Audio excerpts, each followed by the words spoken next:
Somewhere under the gentle roll of the Aegean Sea, the ghost of a civilization sleeps. It is a world without a name, because we cannot read its language. Its people built sprawling, labyrinthine palaces open to the sky, yet they constructed no great walls for war.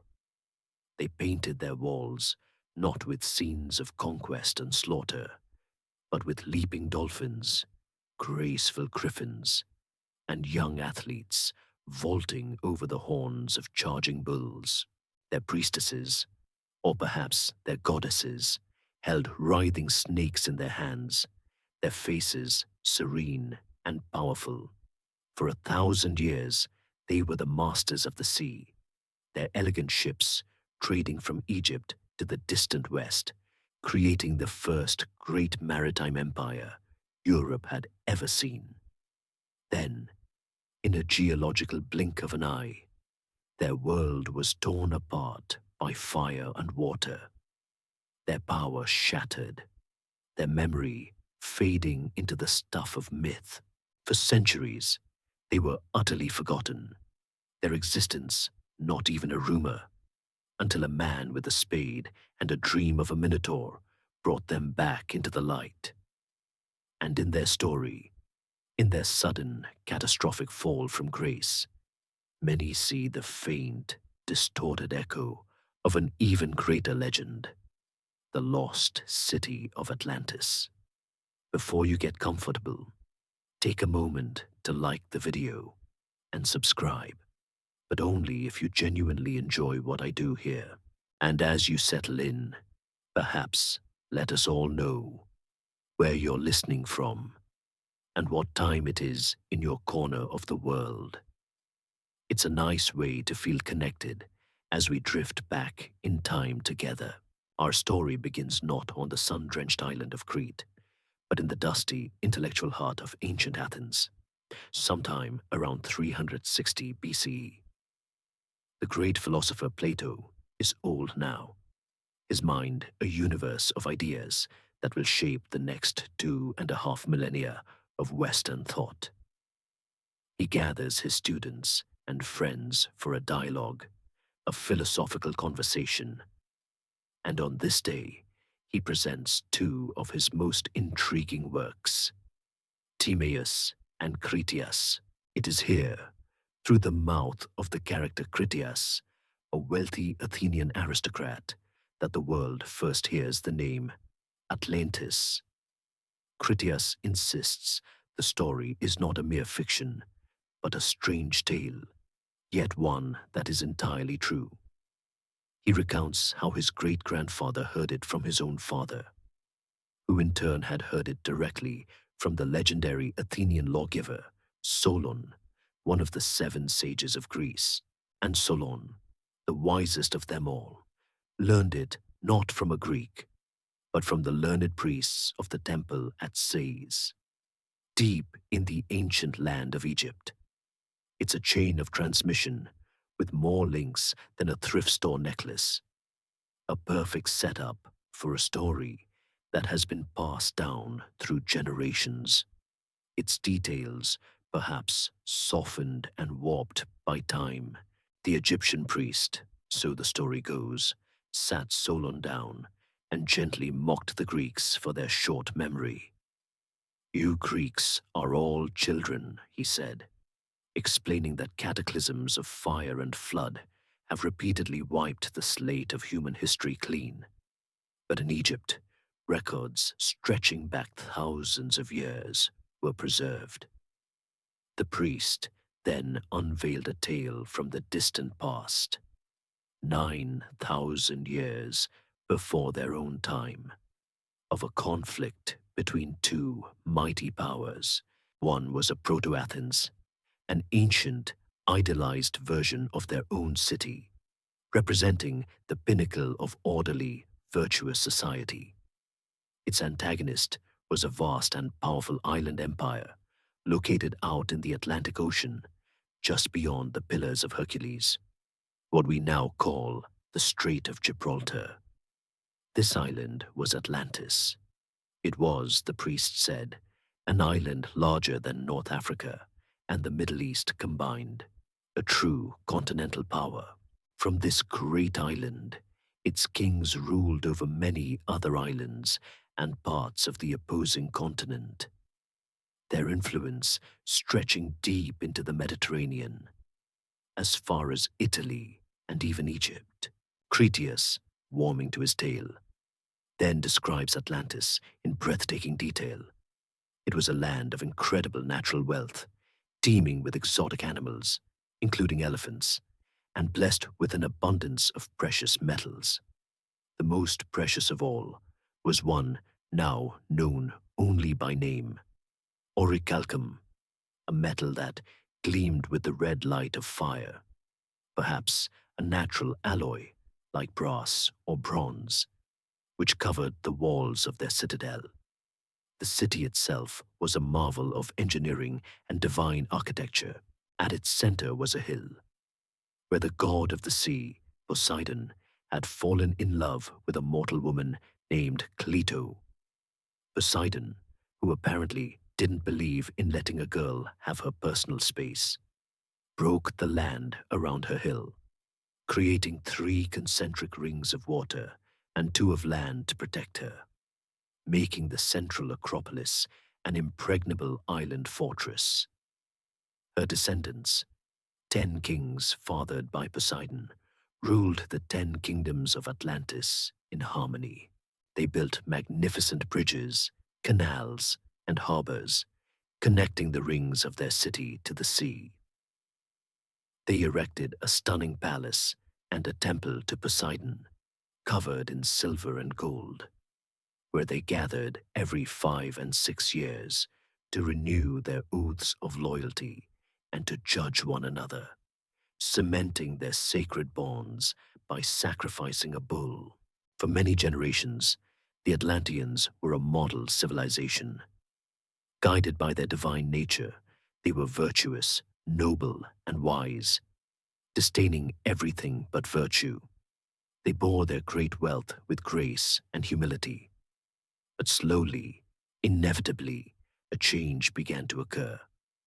The divine part of their nature faded as it was diluted by mortal admixture, generation after generation. Human nature, with all its flaws, began to take over. They became filled with avarice and an unrighteous lust for power.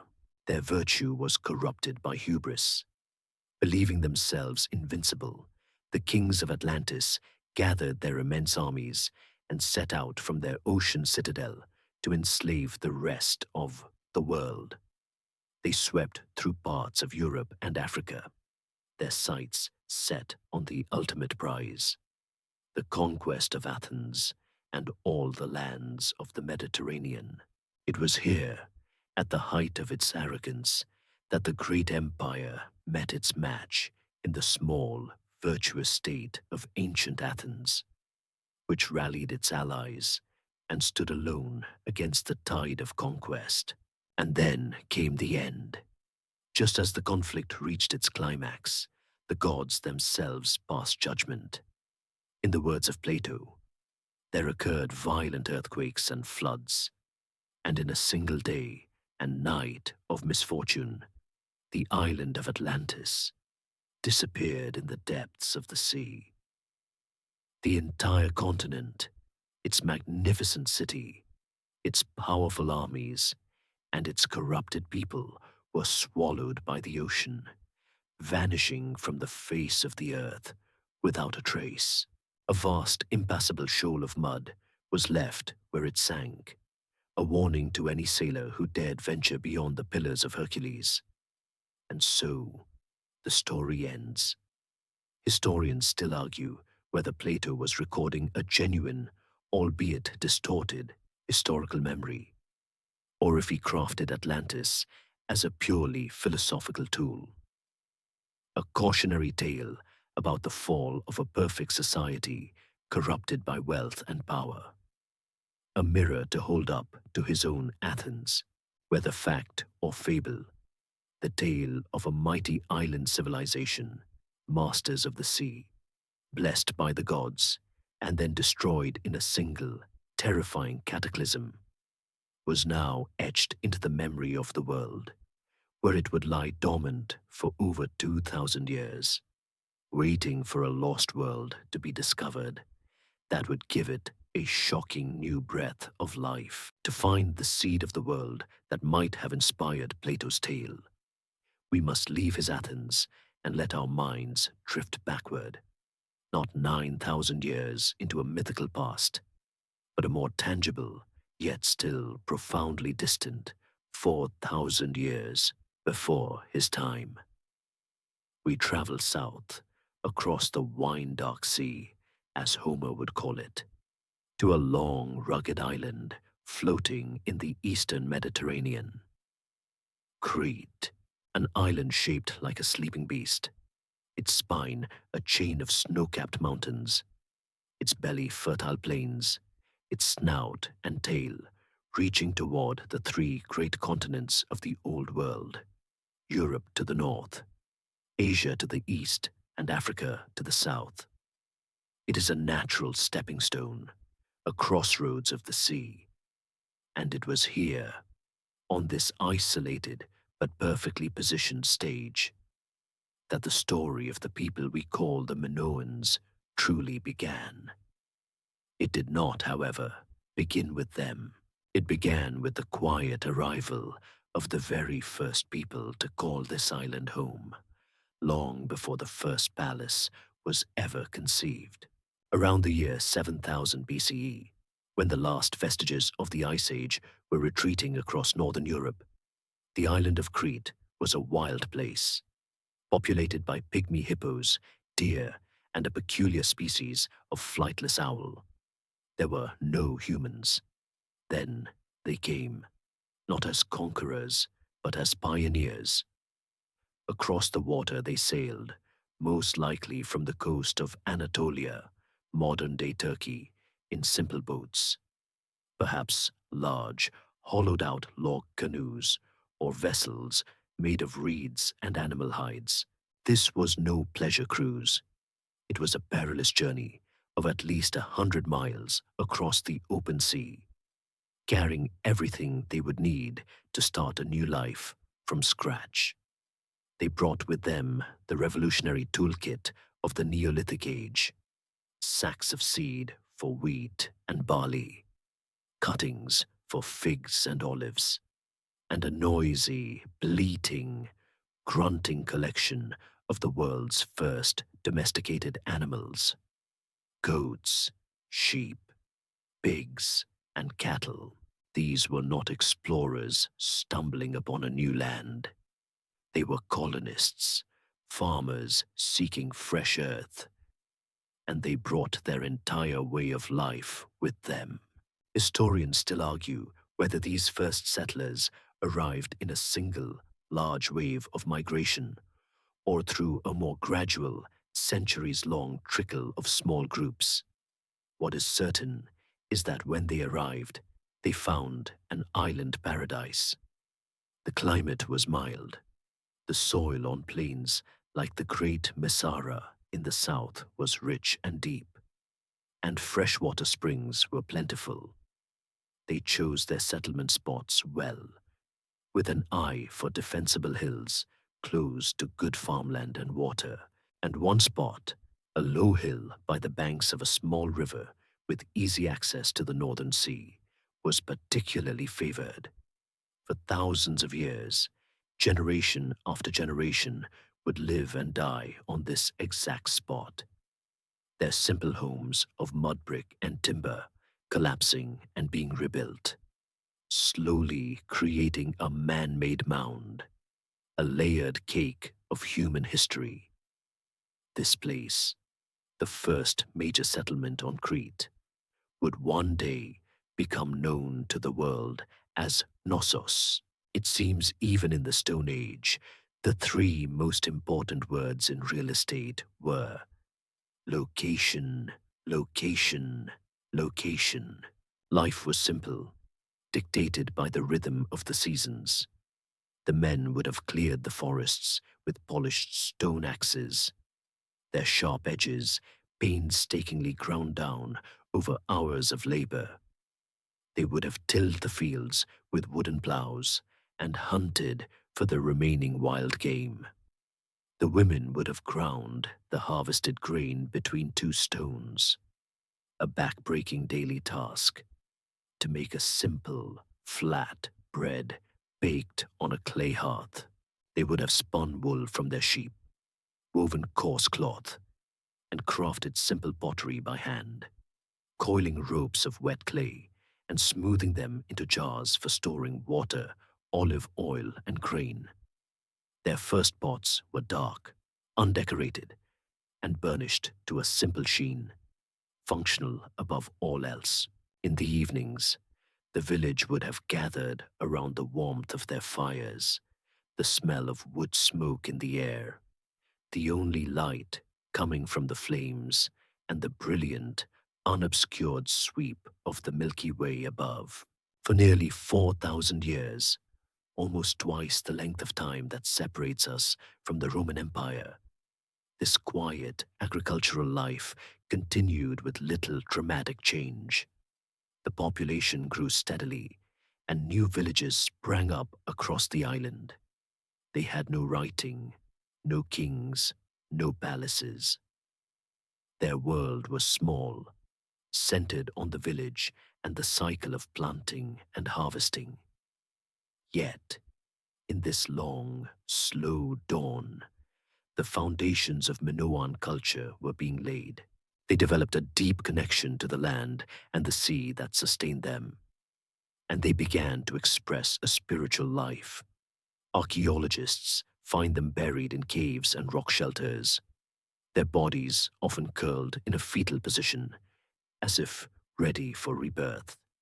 And they made idols, small, abstract figurines of stone or clay, most often of women with wide hips and pronounced breasts.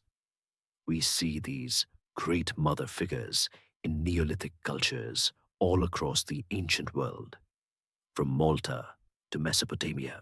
We call them fertility goddesses, symbols of life and abundance. But we cannot know what these people truly believed. They might have been goddesses or ancestors, or simply the world's first attempt at a shelfie, a small token of one's own existence.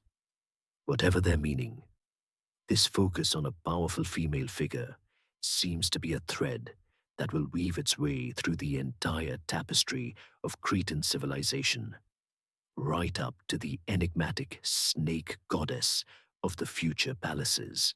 This was the deep, stable bedrock of culture, an accumulated memory of seasons and survival, upon which the spectacular, vibrant, and ultimately fragile world of the Minoans would eventually be built.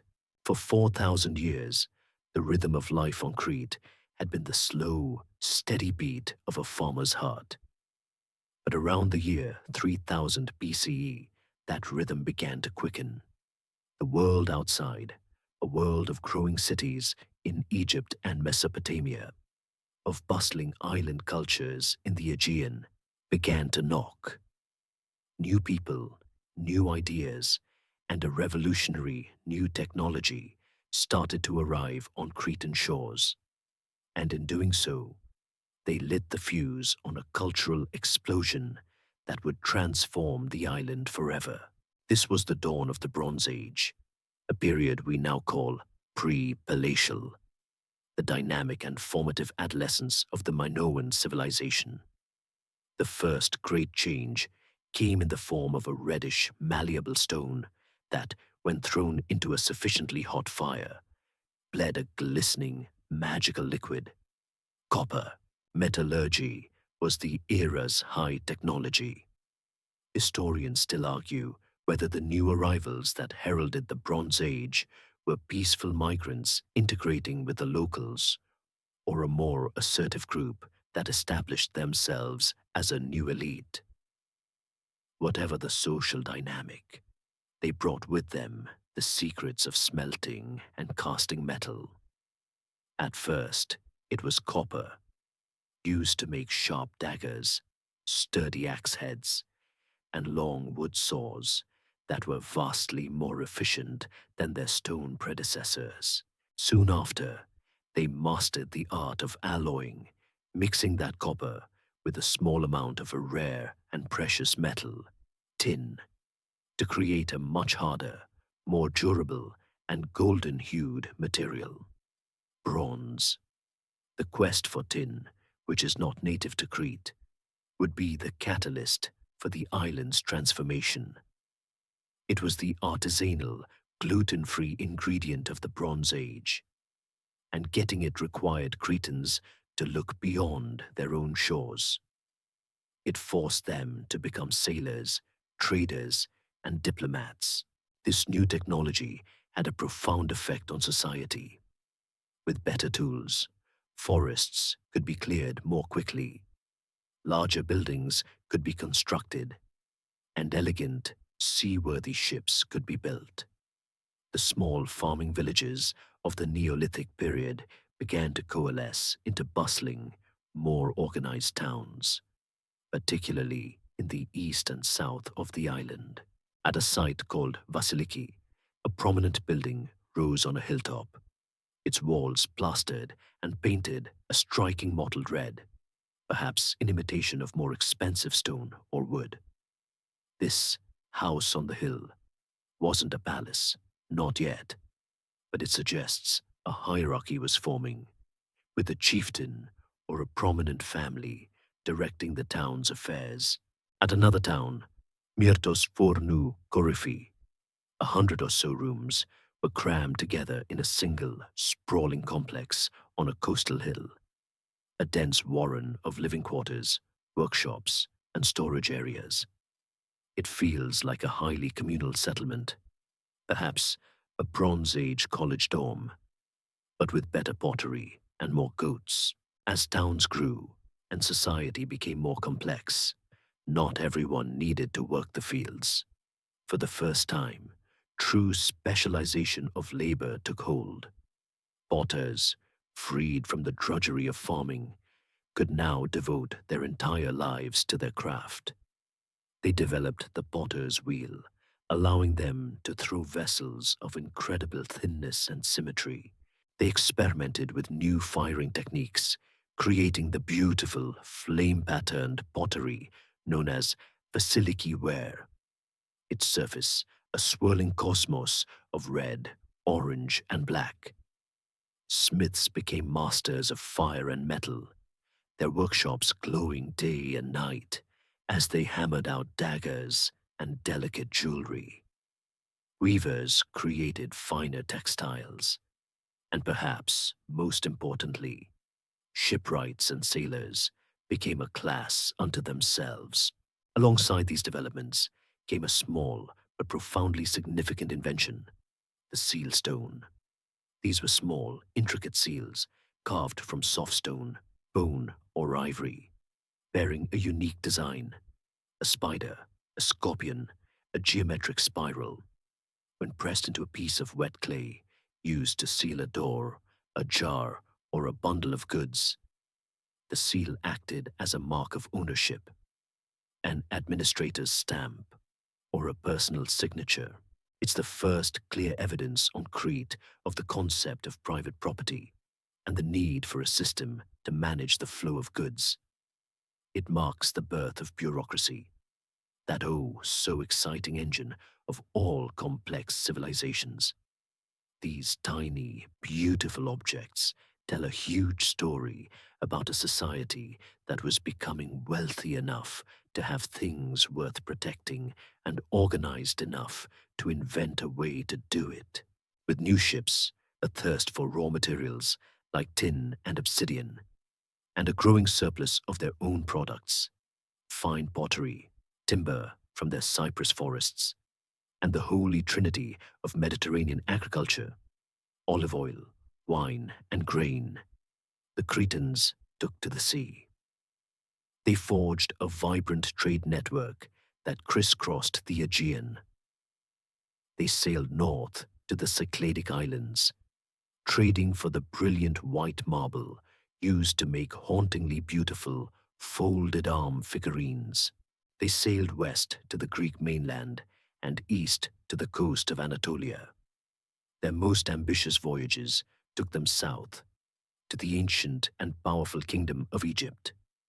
In Egyptian tombs, archaeologists have found Cretan pottery, a testament to this early contact.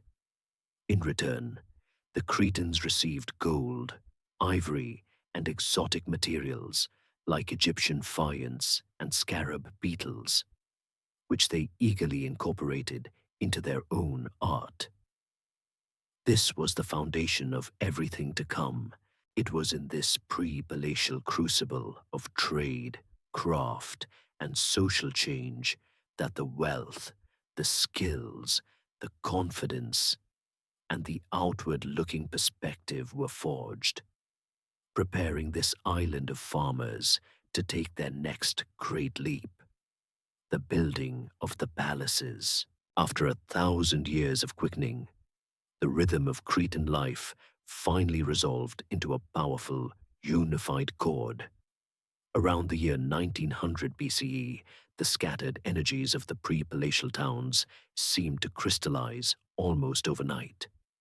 In a coordinated burst of architectural ambition that swept across the island, the Minoans took their great leap. On the sites of the most prominent towns, vast, complex, and utterly unprecedented structures began to rise, marking the beginning of the proto-palatial, or Old Palace, period. These were not merely the large houses of chieftains. They were something entirely new in Europe, monumental centers of power and community that would define Minoan civilization for the next 5 centuries. And the most magnificent of them all rose from that ancient Neolithic hill, a place already steeped in millennia of human memory. Knossos. To call these buildings palaces is both perfectly accurate and slightly misleading. The word conjures images of a king's private residence, a place of royal seclusion like Versailles or Windsor Castle. The Minoan palaces were certainly residences for a ruling class, but they were infinitely more than that. They were the engines of the entire civilization, sprawling, multifunctional complexes that served as a combination of a nation's capital, its central bank, its main cathedral, and its most luxurious shopping mall. They were the physical manifestation of a new social order, one where power, religious, economic, and political, was now concentrated in a single, central institution. The wealth generated by centuries of trade and agriculture was now being funneled into these grand projects, and from them, a new authority radiated out across the island. The Minoans had essentially invented the all-in-one community center, just on a jaw-droppingly massive scale. 3 great palaces rose to prominence in this first wave. In the north, Knossos commanded the fertile lands around it and the vital sea lanes of the central Aegean. In the south, overlooking the vast and productive Messara plain, the palace of Phaistos was built, its grand staircases and tiered courtyards clinging to a scenic hill. On the north coast to the east, the palace of Malea was established near a protected harbor, its character suggesting a particular focus on workshops and maritime trade.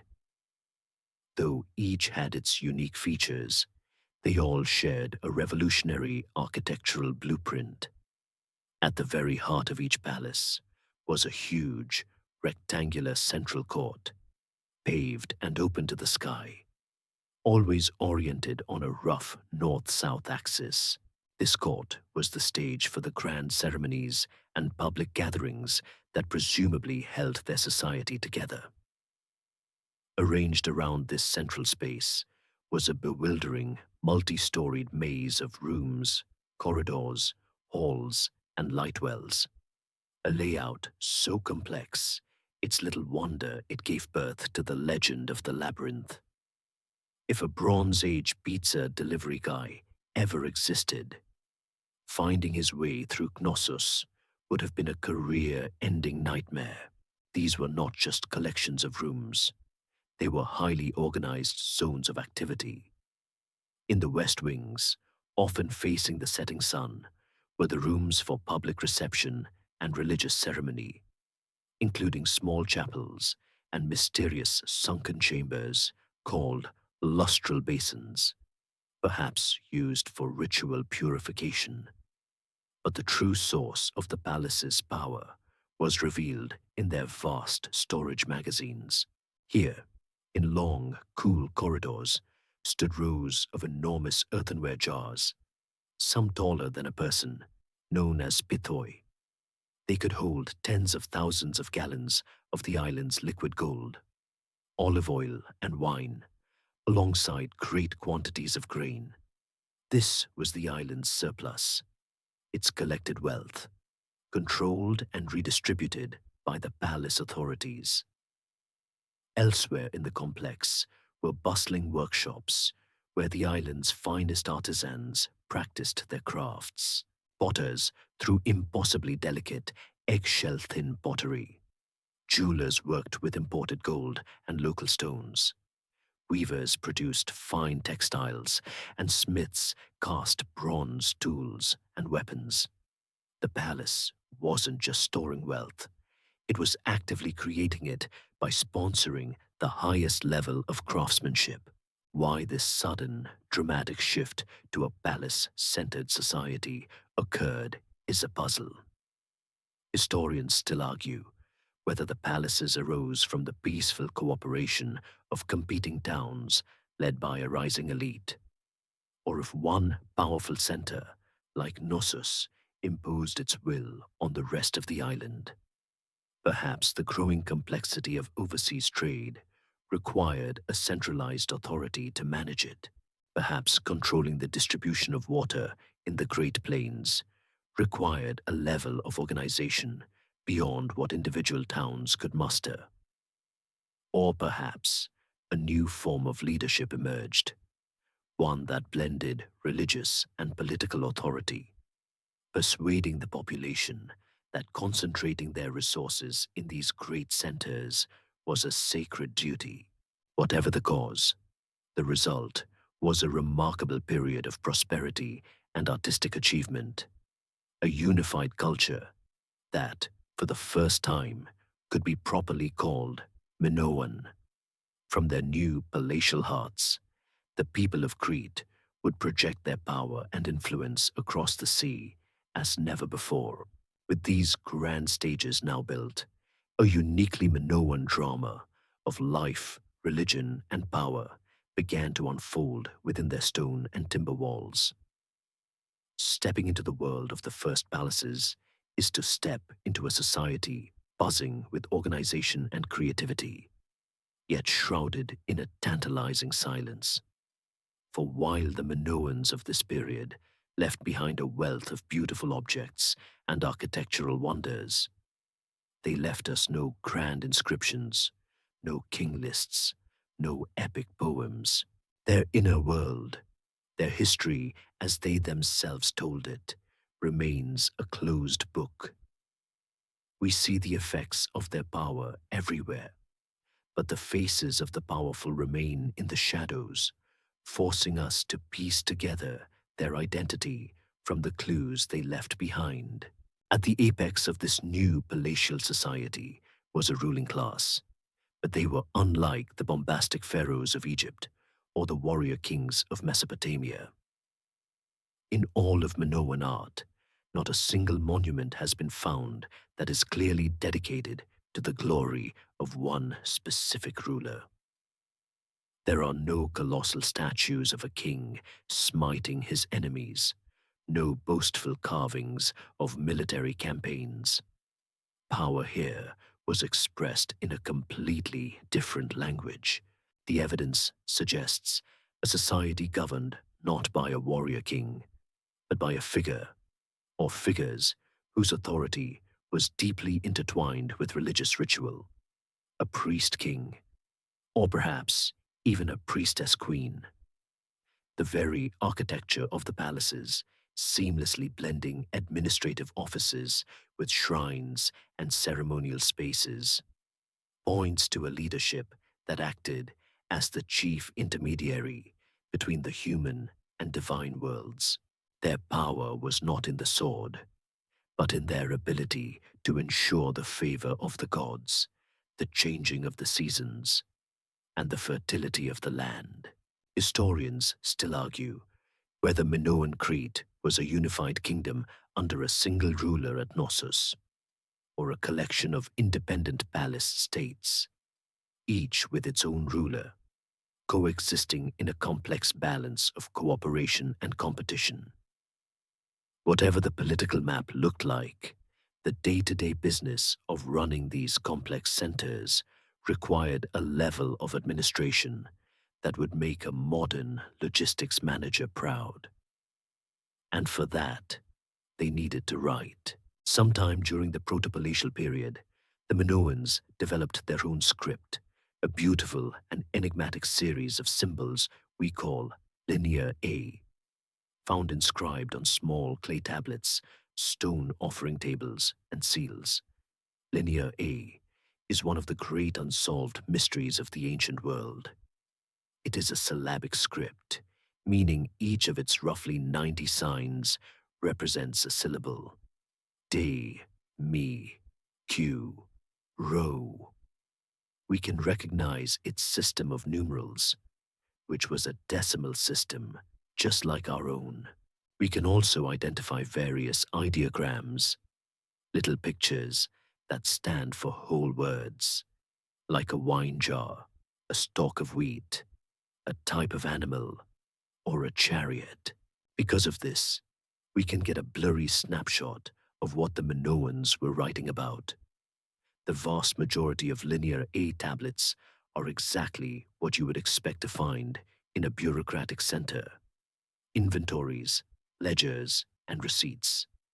They are lists of commodities, so many jars of olive oil, so many bushels of barley, so many head of sheep, being recorded as they enter or leave the palace storerooms. They are, for the most part, the accounting records for a Bronze Age corporation. It's like finding an ancient company's spreadsheet where you can read all the numbers in the cells and see the little icons for the products. But all the descriptions are written in a language that no one on Earth can understand. Because Linear A is undeciphered, the underlying Minoan language remains a ghost. We can tally their goods, but we cannot hear their names, their prayers, their stories, or their songs.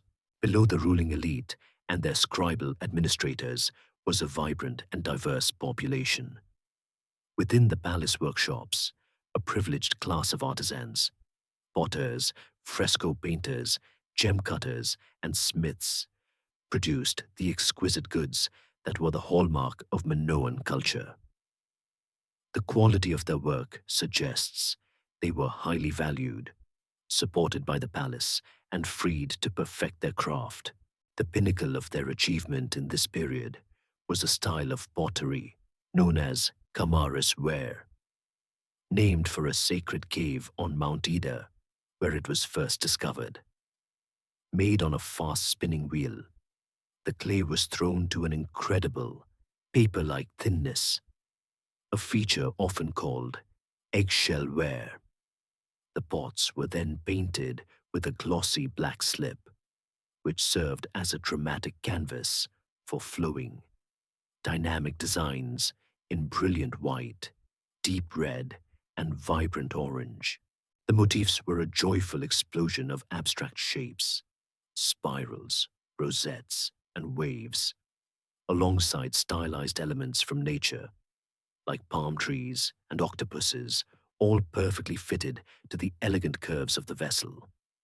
The Minoan elite clearly had an obsession with fine dining ware.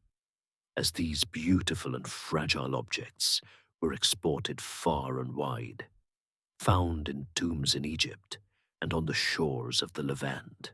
Beyond the palace walls, of course, lived the majority of the people, the farmers, herders, and fishermen whose labor produced the surplus that filled the palace pithoi and fueled the entire system, their lives governed by the age-old rhythms of the sun and the sea. The well-oiled administrative machine of the palaces, meticulously tracking every jar of oil with its mysterious linear A script, was not an exercise in simply hoarding wealth. It was the launchpad for an unprecedented expansion out onto the open water. The Cretans took the profits and organizational skills honed in their new palatial centers and invested them in the venture that had always been their lifeblood, the sea. During the Old Palace period, their maritime network grew from a series of tentative trade routes into a sophisticated and dominant commercial empire, the first of its kind in European history. They became the undisputed masters of the Eastern Mediterranean, creating a unique form of power that later Greeks would give a special name, a thalassocracy, a word built from the Greek for sea and rule. They ruled the waves. This idea was passed down through the centuries. The great Athenian historian Thucydides, writing more than 1,000 years after the Minoans had vanished, spoke of a legendary King Minos of Knossos. This Minos, he wrote, was the first man to organize a navy. He built a great fleet, established control over the Cycladic islands, and most importantly, cleared the Aegean of pirates, making the sea safe for commerce. While the idea of a single, powerful king named Minos is likely the stuff of myth, a legendary founder figure for a long-lasting reality, the archaeological evidence overwhelmingly supports the core of the story. The Minoans, through the power of their navy, created a period of maritime stability and security, a pax minoica, that allowed trade to flourish as never before. Minos may have been a myth, but he was the CEO of a very real and very successful Bronze Age shipping enterprise. The instruments of this power were their elegant and advanced ships.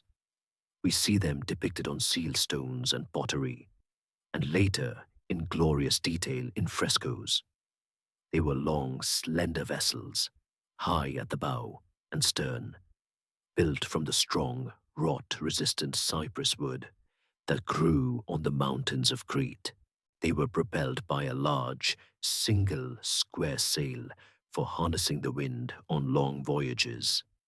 But they also carried a full complement of oarsmen, perhaps as many as 25 to a side, for maneuvering in and out of tricky harbors or for powering through a dead calm. These were not clumsy cargo tubs. They were swift, versatile, and seaworthy craft, the most advanced ships of their day, capable of crossing the open sea rather than just cautiously hugging the coastline. With these vessels, the entire Eastern Mediterranean became their highway. Their trade network was vast and multi-directional. To the north, the resource-rich islands of the Cyclades fell under their powerful influence, becoming key partners in the network. From the island of Melos, they acquired obsidian, the volcanic glass that was the Bronze Age equivalent of surgical steel.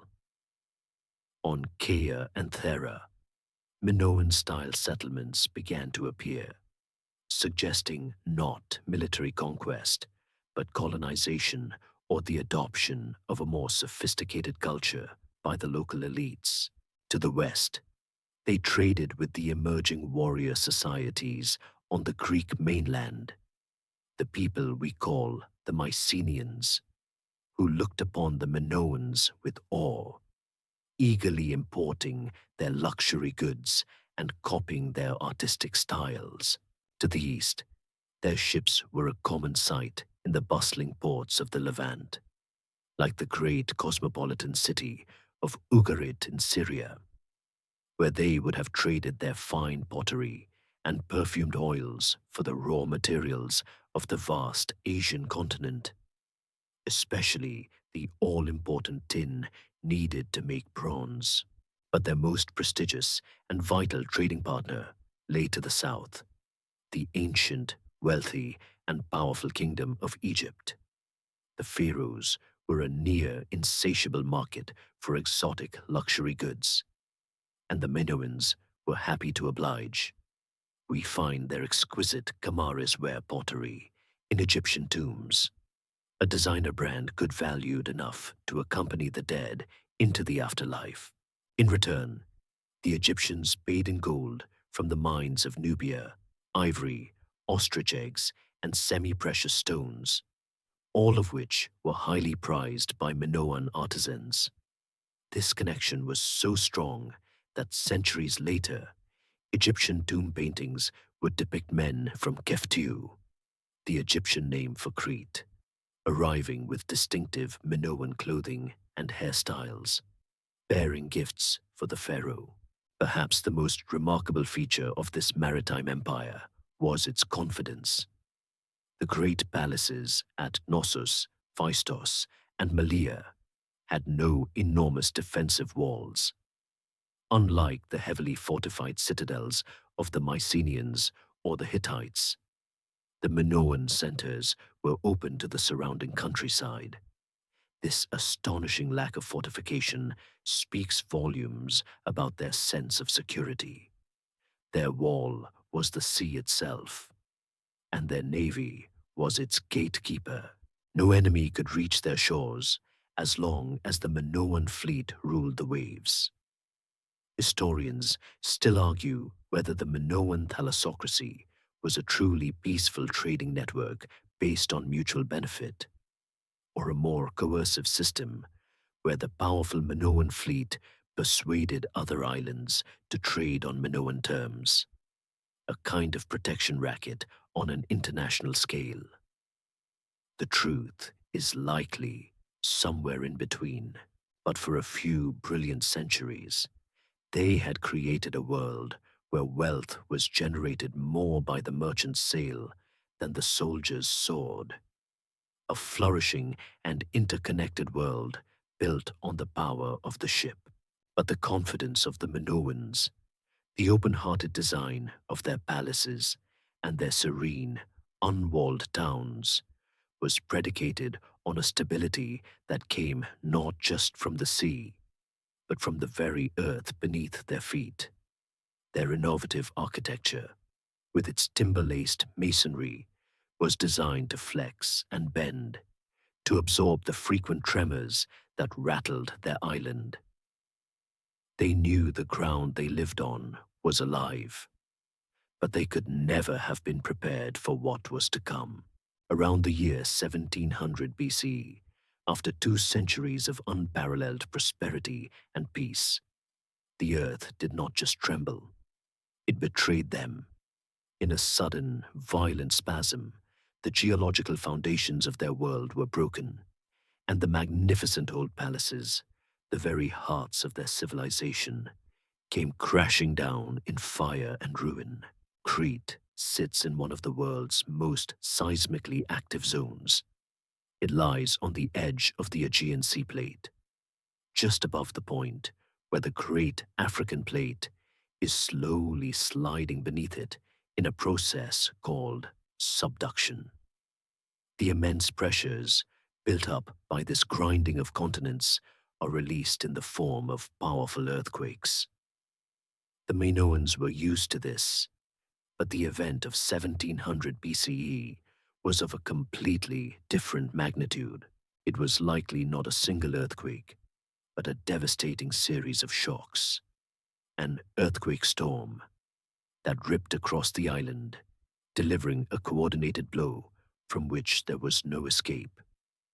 At Knossos, at Phaistos, at Malea, and at other sites across the island, the archaeological record tells the same terrifying story in a layer of ash and rubble. The end would have come without warning. A low subterranean groan would have silenced the birds and sent animals scattering in panic. Then, the ground would have begun to heave and roll in great, sickening waves. Inside the palaces, the massive tapered columns of cypress wood would have strained and groaned, their stone bases grinding against the flagstones. The multi-storied walls, for all their clever timber reinforcement, would have begun to crack and bulge. People would have scrambled for the safety of the open central courts, the air suddenly thick with a storm of choking dust. Then, with a series of deafening cracks like thunderclaps, the upper stories would have given way. Tons of mud brick, plaster, and heavy roof beams would have pancaked down onto the levels below, crushing everything and everyone unable to escape. In the cavernous storerooms, the giant pithoi, those symbols of Minoan wealth, would have toppled like dominoes, smashing upon the floors. Thousands of gallons of olive oil and wine, the carefully collected surplus of generations, would have gushed out, pooling across the floors and seeping into the collapsed rubble. This liquid wealth would have become a deadly fuel as hearth fires were overturned and oil lamps shattered. Sparks would have ignited the pools of oil, and fires would have erupted throughout the ruins. The very substance of the Minoans' prosperity became the agent of their palaces' cremation. The fires would have raged for days, baking the clay tablets in the archives, ironically preserving those precious administrative records for archaeologists to find, and turning the glorious palaces into little more than smoldering tombs. Historians still argue about the precise cause of the destruction. While a catastrophic earthquake remains the most widely accepted explanation due to the simultaneous fiery destruction at sites all across the island, some scholars have proposed theories of internal conflict or foreign invasion. Yet the evidence for widespread warfare is simply not there. No layers of arrowheads, no signs of a pitched battle, no foreign weapons. The damage seems to have come from below, not from outside. The evidence points to a single, overwhelming natural disaster that brought the old palace period to a sudden, violent, and definitive end. It was a catastrophe on a civilization-wide scale. The central nodes of their economy, their religion, and their administration were gone. Their stored wealth was destroyed. Their society was decapitated. For any other people, this might have been the end, a blow from which they would never recover. A final chapter before a long decline into obscurity. The great Minoan experiment could have simply ended right there, in the ash and rubble of 1700 BCE, where the story should have ended in a long, slow fade to black, amidst the smoldering ruins and the ghosts of a golden age. Something truly astonishing happened. The Minoan people did not fade. They did not abandon their smoking cities to scrape out a meaner existence in the hills. They did not surrender to despair. With a display of resilience that is breathtaking even from a distance of 3.5 millennia, they stood up, dusted themselves off, and began to rebuild. This was not just a recovery. It was a defiant act of cultural rebirth, a statement of intent written in stone and timber. From the very ashes of their greatest disaster, the Minoans would construct an even more brilliant world, ushering in the Neopalatial or New Palace period, the absolute zenith of their civilization. The task before them was monumental. Imagine the scene in the months and years after 1700 BCE. The once bustling palace centers were now hazardous landscapes of rubble. The first job was a massive, coordinated cleanup operation under the direction of a leadership that clearly did not collapse with its buildings. The Minoan people began to clear the debris, salvaging what they could. Charred cypress beams were pulled from the wreckage, and unbroken stone blocks were painstakingly recovered and stacked for reuse. The ground itself was then leveled, with the rubble of the old world being used to create a solid, flat foundation for the new. This act of leveling, of building the new directly on top of the old, was both practical and deeply symbolic. They were not erasing their past. They were subsuming it, making it the very bedrock upon which their future would be built. And what they built was magnificent. The new palaces that rose at Knossos, Phaistos, Malea, and a new eastern center at Zakros were not slavish copies of their predecessors. They were a quantum leap forward in sophistication, luxury, and architectural vision. It was as if the great catastrophe had wiped the slate clean, allowing a new generation of master builders to execute a grander, more unified design, a kind of extreme makeover, palace edition. The labyrinthine quality remained, but it was a more ordered and logical labyrinth. Grand staircases, faced with polished gypsum, now swept up to connect multiple levels. Vast new halls were constructed, their ceilings supported by those iconic, downward tapering red and black columns. The residential quarters became more lavish, featuring private apartments with their own light wells and, in some cases, surprisingly advanced amenities. At Knossos, an intricate system of terracotta pipes was laid, a masterpiece of hydraulic engineering that provided running water and sanitation, a level of plumbing that wouldn't be seen again in Europe for another 3,000 years. The most visible change was an explosion of color and life on the walls. While the old palaces had been decorated, the new palaces became vibrant canvases for the art of the fresco. Teams of artists covered the fresh plaster walls with dazzling scenes drawn from their world. Processions of elegantly dressed priestesses, blue monkeys climbing among rocks and flowers, graceful dolphins leaping in a turquoise sea, and the famous adrenaline-fueled spectacle of young men and women somersaulting over the backs of charging bulls. Life in these new palaces was lived in a world of perpetual, colorful motion. The scale, the luxury, the artistry. Everything was grander, more confident, more alive than before. Historians still argue about the political dynamics of this rebuilding. Was it a centralized effort directed by a newly dominant Knossos, which seized the opportunity to consolidate its power over the other centers? Or was it a more organic, island-wide recovery, with each palace rebuilding itself independently, but in a shared cultural style? The evidence leans toward the former.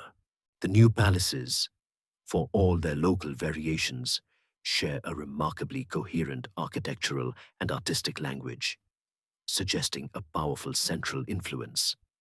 And that influence almost certainly emanated from the largest and grandest of them all, Knossos. The disaster, it seems, may have forged a more unified Cretan state. This renewed and centralized energy was soon projected back out onto the sea. The thalassocracy was re-established and made stronger than ever. Trade boomed, and a torrent of wealth and exotic materials flowed back into Crete, funding the ever more lavish decoration of the palaces and the villas of a growing class of wealthy elites.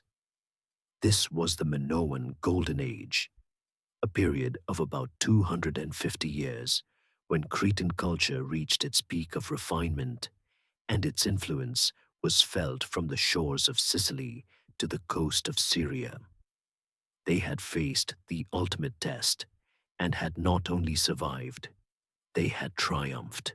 At the heart of this vibrant rebirth, one palace stood above all others, a sprawling, bewildering, and beautiful testament to Minoan genius, the Palace of Knossos, covering over 13,000 square meters, the size of 2.5 American football fields, and containing perhaps as many as 1,300 rooms connected by a maze of corridors and staircases. It was less a single building and more a small city unto itself. To walk through Knossos in its heyday, around 1600 BCE, would be to immerse oneself in the pulsing center of the Minoan world, a place of sacred ritual, bustling industry, and unimaginable luxury. Let us wander for a moment through its sunlit courts and frescoed halls and see the world as its inhabitants did. Our approach is from the west, across a great paved courtyard. To our left, we see three large, circular, stone-lined pits sunk into the ground, known by the Greek name koulures. Their purpose is a mystery. Some archaeologists believe they were public granaries for storing the collective harvest, while others suggest they were simply rubbish pits for the vast complex. They could be sacred grain silos, or perhaps just a failed attempt at a Bronze Age hot tub. The Minoans aren't telling. We walk on toward the palace proper, its lower levels built of massive, finely cut blocks of limestone, its upper stories a lighter construction of timber and sun-dried brick, all of it painted and glowing in the Cretan sun. We enter through the formal west porch and immediately find ourselves in a long, processional corridor. The walls here are alive with color, painted with a fresco of young men and women carrying elegant vessels, a solemn procession moving deeper into the palace. This is the cup-bearer fresco, our first taste of the people who inhabited this space. Their slender waists, elaborate hairstyles, and fine jewelry captured for eternity. This entire western wing of the palace is dedicated to religious and state functions. We might pass by the central shrine and the storerooms where archaeologists found the famous faience snake goddess figurines, buried in stone-lined chests after they fell from an upper-story shrine during that great earthquake we remember from 1700 BCE. Deeper within this wing, we find one of the most iconic and debated rooms in all of archaeology, the throne room. It is a surprisingly small and intimate chamber. Against the north wall sits a high-backed throne carved from a single piece of gypsum, its undulating form seeming almost organic. Stone benches line the walls, and the frescoes here are otherworldly. On either side of the throne, majestic, winged griffins with the bodies of lions and the heads of eagles lie peacefully among reeds and palms, acting as divine guardians. Historians still argue whether the so-called throne room was the seat of a male king or a sacred space for a high priestess enacting a divine role. The throne seems built for a human, yet the intensely religious iconography and the presence of a sunken lustral basin just beyond the door suggest it was a place not for politics, but for ritual. From here, we emerge, blinking, into the brilliant sunlight of the great central court. This vast paved rectangle, 50 meters long and 25 wide, was the true heart of Knossos. It was the stage for all the great gatherings, the grand processions, the religious festivals that brought the entire community together. It is here, surrounded by the brightly painted facades of the palace, rising up on all four sides, that one can most easily imagine the sights and sounds of the Minoan world.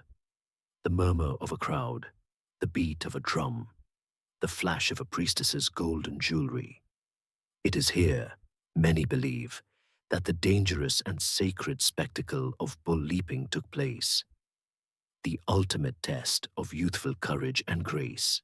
Crossing the court, we descend the magnificent grand staircase into the east wing.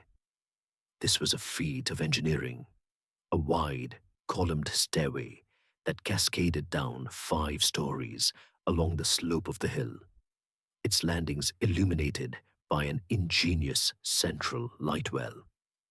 This brought us to the domestic quarter, the residential heart of the palace. Here were the apartments of the ruling elite, including the Hall of the Double Axes, believed to be the king's quarters, and the adjacent Queen's Megaron. This latter room is a masterpiece of Minoan design, its walls dancing with a celebrated fresco of blue dolphins swimming among fish. It was a comfortable, light-filled space, with its own private light well and an adjoining bathroom that contained a painted terracotta tub, perhaps the inspiration for all future high-end spa bathrooms. This was life at the pinnacle of Bronze Age society, elegant, comfortable, and surrounded by a vibrant, nature-inspired beauty that we have been trying to recapture ever since. Having wandered the physical labyrinth of Knossos, we must now try to navigate a more mysterious and far more difficult maze, the Minoan mind. What did these people believe? What gods or goddesses did they worship in their sunlit courts and dark, sacred caves? Here, our journey becomes one of speculation, of piecing together a silent story from a pantheon of images, because the Minoans left us no sacred texts, no prayers, no myths, written in a language we can comprehend. Trying to understand their religion is like trying to understand a modern faith based only on the architecture of its cathedrals and the images in its stained glass windows, without a single word from its holy books. Yet the images they left behind are so powerful and so consistent that a picture emerges of a spiritual world dominated by the power of nature and the overwhelming presence of a great goddess. Unlike the patriarchal pantheons of ancient Greece, Rome, and the Near East that would follow, the Minoan spiritual world seems to be centered on a female deity. There is no evidence for a Zeus-like father god, the king of the heavens, who rules with a thunderbolt. Instead, we see a powerful goddess who manifests in many forms. Sometimes she is a mistress of animals, depicted on seals and rings, flanked by lions or griffins, her arms outstretched in a gesture of command over the natural world. At other times, she is a mountain mother, worshipped in open-air sanctuaries on the highest peaks of Crete, a goddess of the wild earth. But her most famous incarnation is the one found in the rubble of the Knossos temple repositories, the snake goddess. We see her in the famous faience figurines, a woman with a flounced skirt, a tight bodice that exposes her breasts, and a tall headdress, her arms holding aloft a pair of writhing serpents. The snake, a creature that lives within the earth and sheds its skin, is a universal symbol of fertility, death, and rebirth. This was not a gentle, passive goddess. She was the embodiment of the potent and sometimes dangerous forces of life itself. The Minoans worshipped in a variety of sacred spaces. Within the palaces, there were small, intimate shrines and those mysterious sunken lustral basins for purification rituals. But much of their religious activity took place out in the wild. They saw the divine in the landscape itself, high on the windswept summits of Mount Juktas and other peaks. They established peak sanctuaries.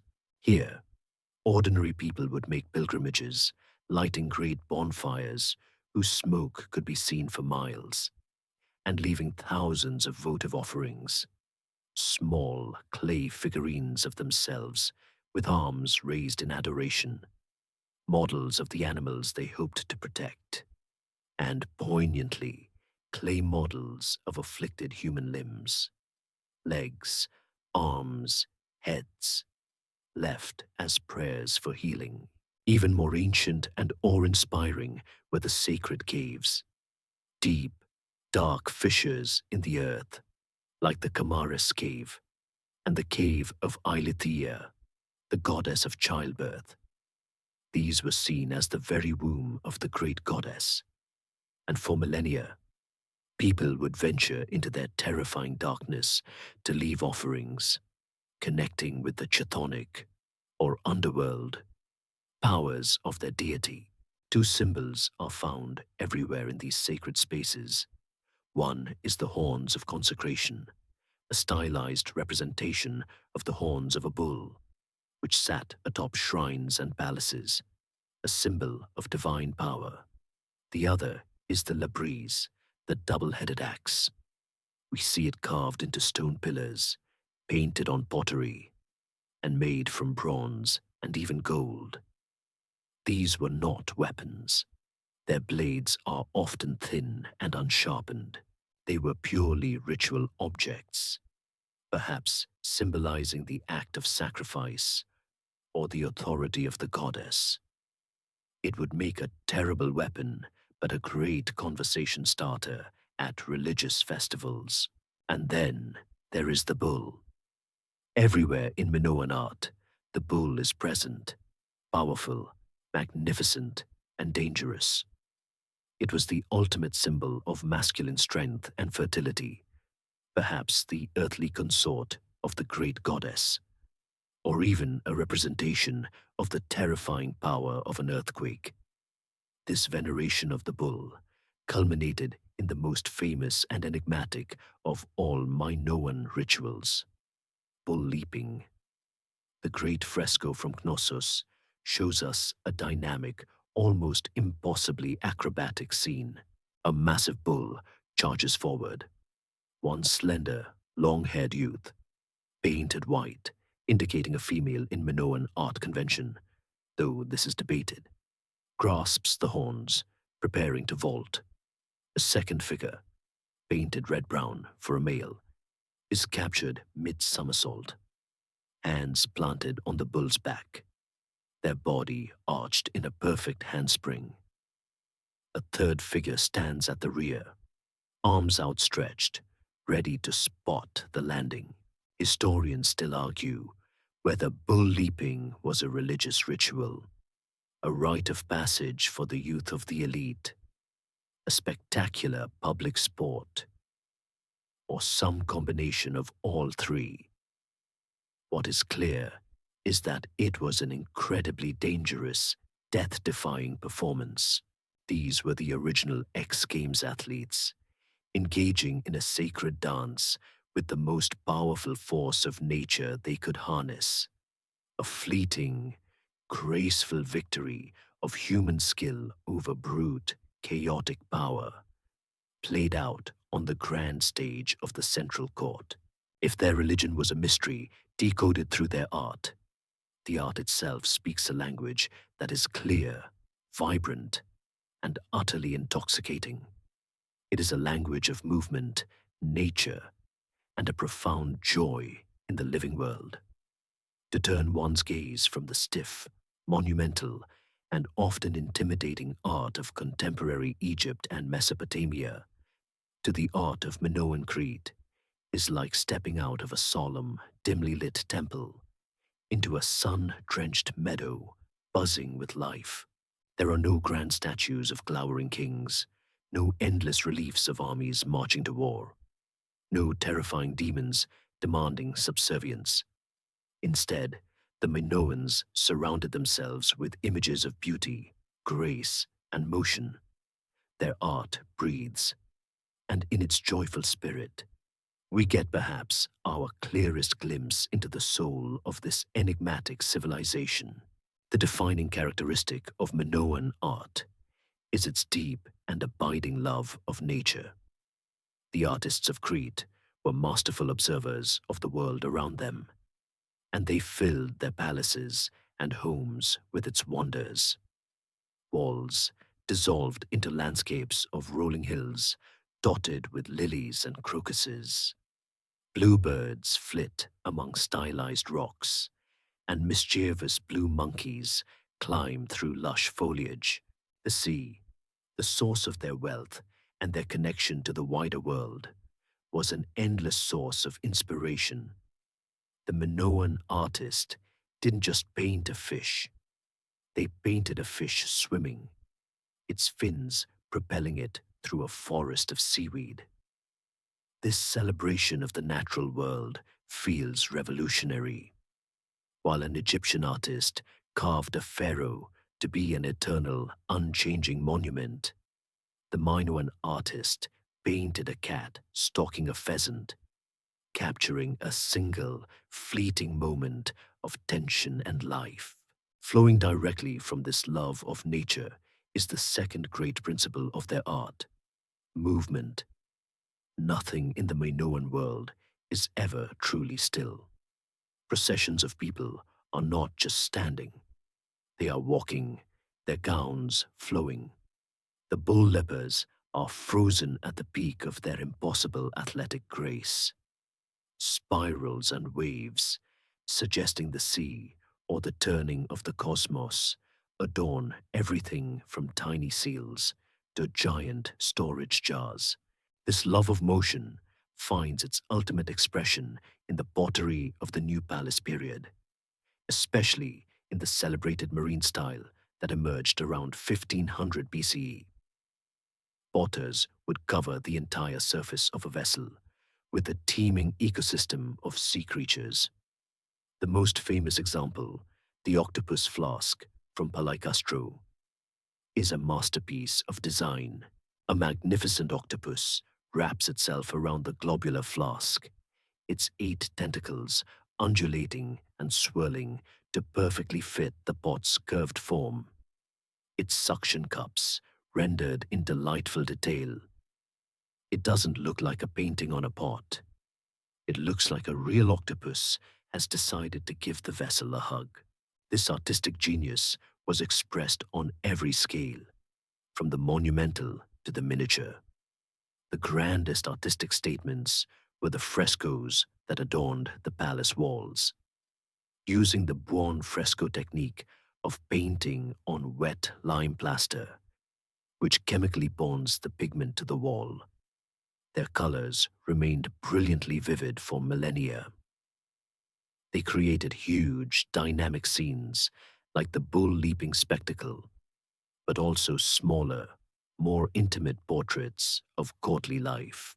At Knossos, a fragment of a fresco revealed the head and shoulders of a woman with an elaborate coiffure, large, dark eyes, and a mischievous, upturned nose.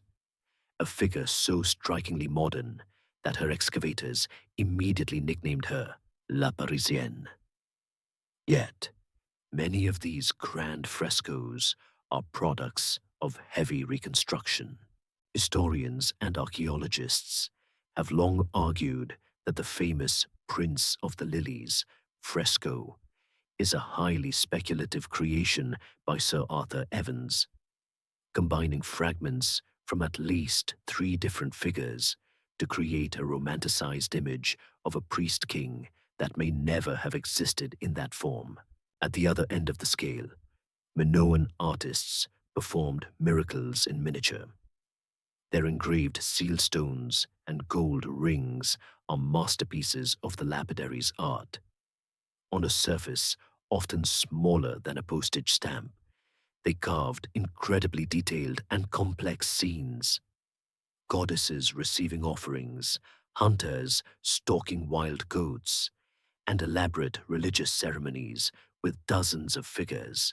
These tiny images, when pressed into clay, served as signatures, but they were also exquisite works of art in their own right.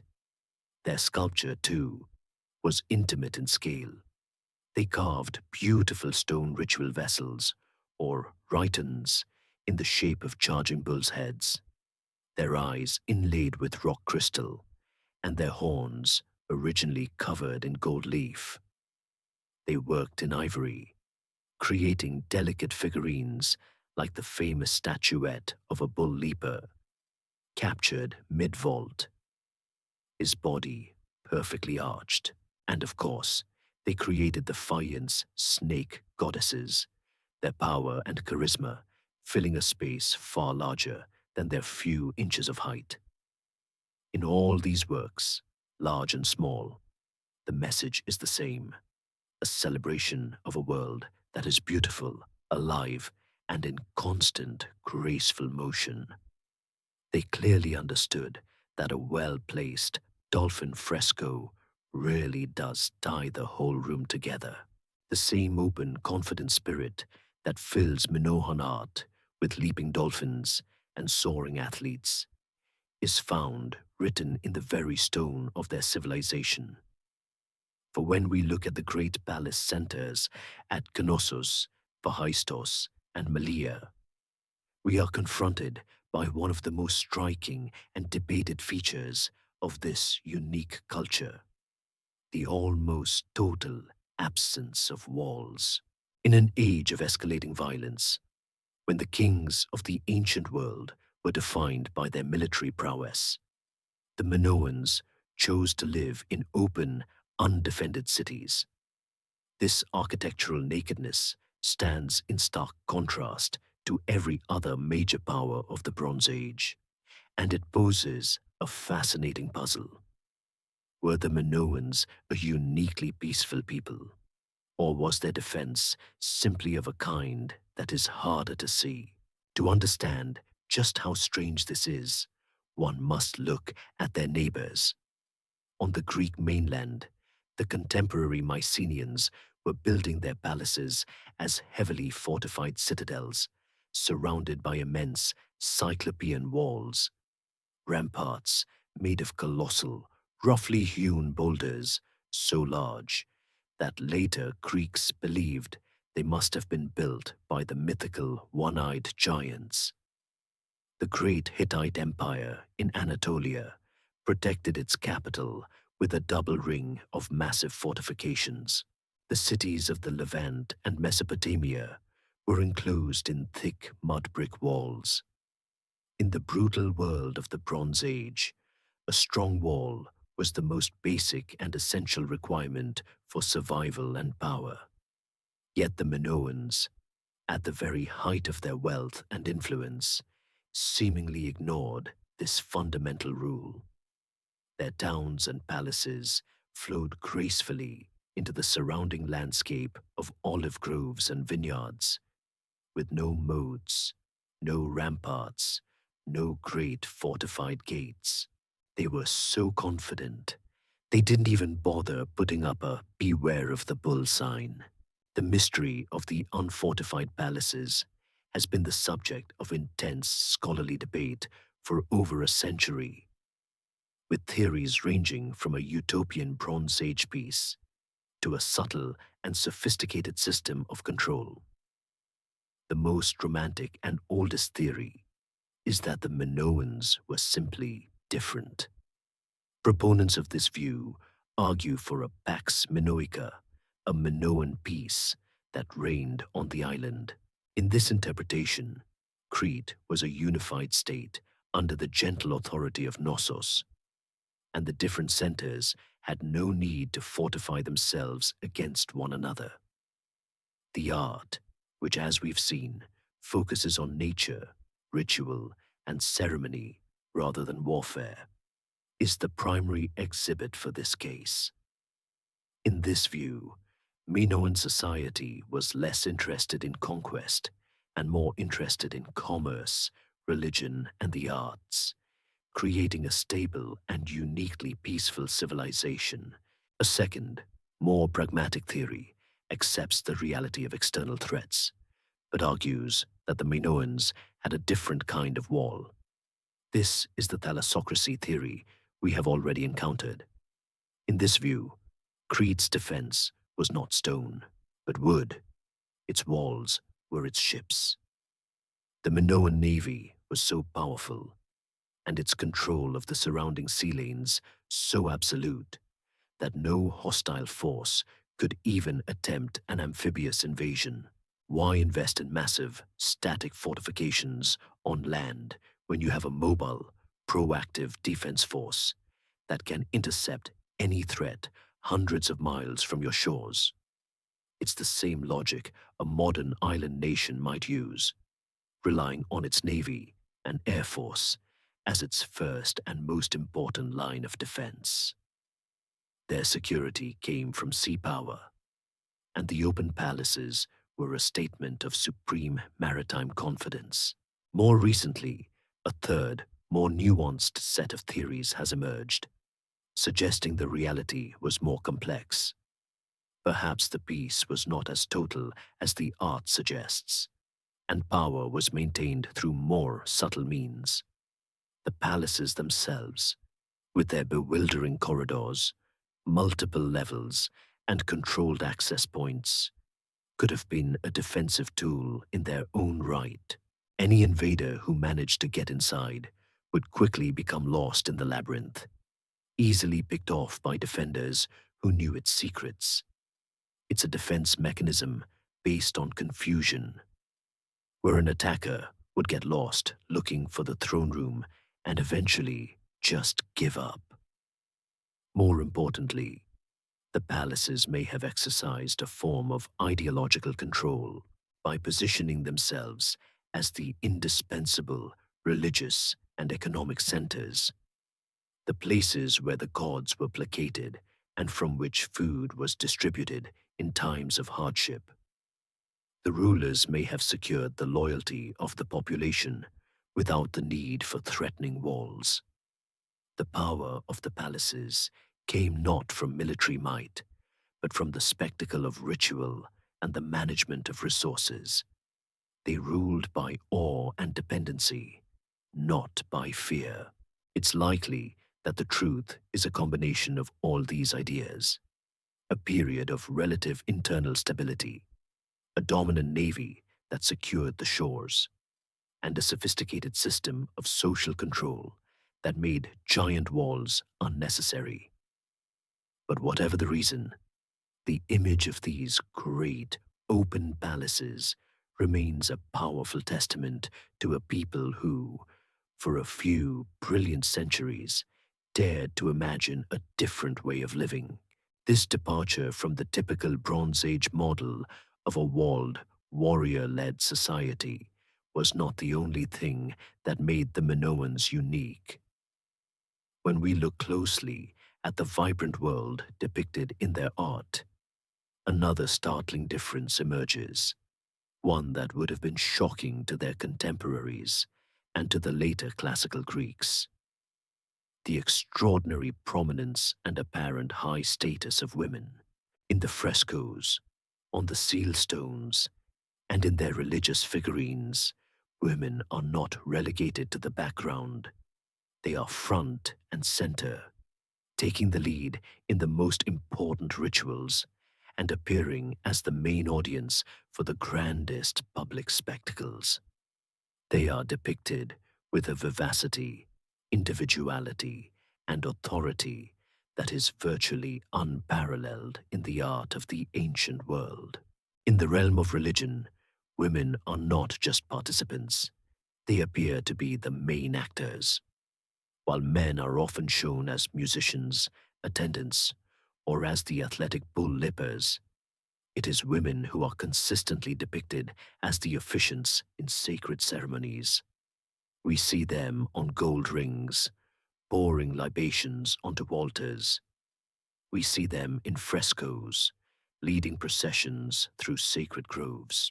The central divine figure itself, as we've seen, was overwhelmingly female, the powerful snake goddess, the mistress of animals. It is entirely plausible that the chief religious figures in Minoan society, the primary intermediaries with this great goddess, were high priestesses. The famous grandstand fresco from Knossos perfectly captures this social dynamic. It depicts a large crowd gathered to watch an event in the central court. In the front rows, occupying the prime viewing spots, are groups of elegantly dressed women, chatting and gesturing, their faces rendered with individual care and attention. The men are mostly relegated to the background, depicted as a more generic, schematic crowd. In the world of Minoan art, the women are the stars of the show. Their fashion, rendered in loving detail by Minoan artists, speaks of a society where female beauty and presentation was celebrated. Their clothing was complex and colorful, consisting of a bell-shaped, flounced skirt made of layered and likely brightly dyed linen or wool, and a tight-fitting, short-sleeved bodice.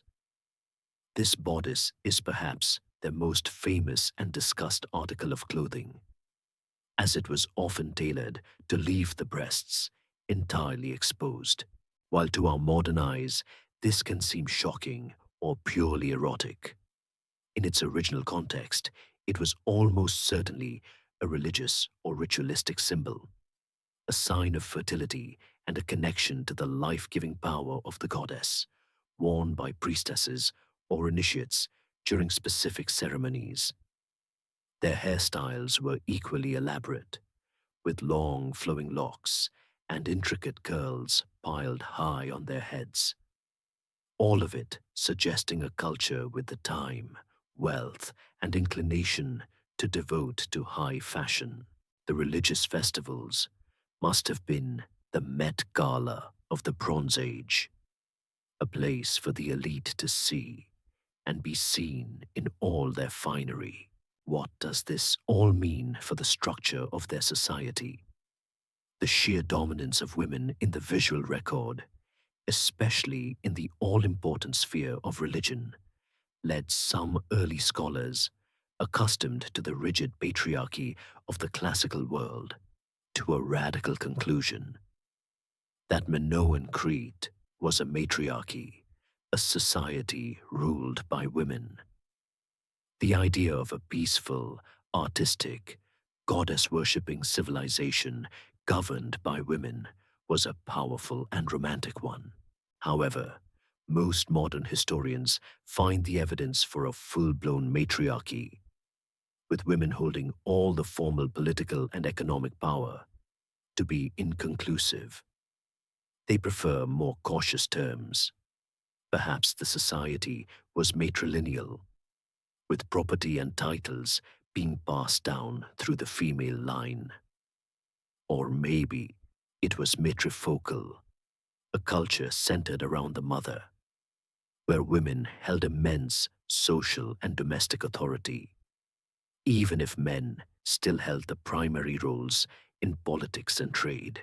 Whatever the precise political arrangement was, the conclusion is inescapable. Minoan women enjoyed a degree of freedom, visibility, and high status that was exceptional for their time, and indeed for many centuries that followed. They were not sequestered in the home Like the women of classical Athens, they were active, vital, and respected members of the public sphere. They were priestesses, tastemakers, and the revered connection to the divine. This unique status, so clearly and proudly displayed in their art, is yet another piece of the puzzle, another clue that the civilization that rose on Crete was not just another Bronze Age kingdom, but a truly different way of being in the world. The brilliant and unique culture that blossomed on Crete was too vibrant to be contained on one island. Like pollen on the wind, Minoan styles, technologies, and ideas drifted across the Aegean, taking root in the fertile soil of neighboring islands. Their thalassocracy was not just an empire of trade, but an empire of influence. And nowhere did this transplanted culture flourish more beautifully or achieve a more perfect expression than on a small, round, volcanic island about 70 miles north of Crete, an island the ancients called Thera, in a prosperous port town on its southern coast, a town we now call Akrotiri. A mini Minoan world was created, a sister city that mirrored the elegance and artistry of Knossos. And it is here, preserved with miraculous perfection, that we find our clearest snapshot of daily life in the Aegean, just moments before the world changed forever. For thousands of years, the town of Akrotiri thrived on the shores of Thera. The island itself, a roughly circular landmass with a central, smoke-breathing volcano, was a vital node in the Minoan trade network, a perfect stepping stone between Crete, the Cyclades, and the Greek mainland. The people of Akrotiri grew wealthy from this trade, and they looked south to the great palaces of Crete for their cultural cues. They imported Minoan pottery, adopted Minoan religious symbols, and even used the Minoan linear A script to keep their records. But most importantly, they hired Minoan trained artists, or became brilliant artists themselves in the Minoan style, to decorate their homes with magnificent frescoes. Then, sometime around 1600 BCE, their world came to a quiet and then a very loud end. For centuries, the town lay buried and forgotten under 50 meters of volcanic ash and pumice, a Bronze Age Pompeii waiting to be discovered.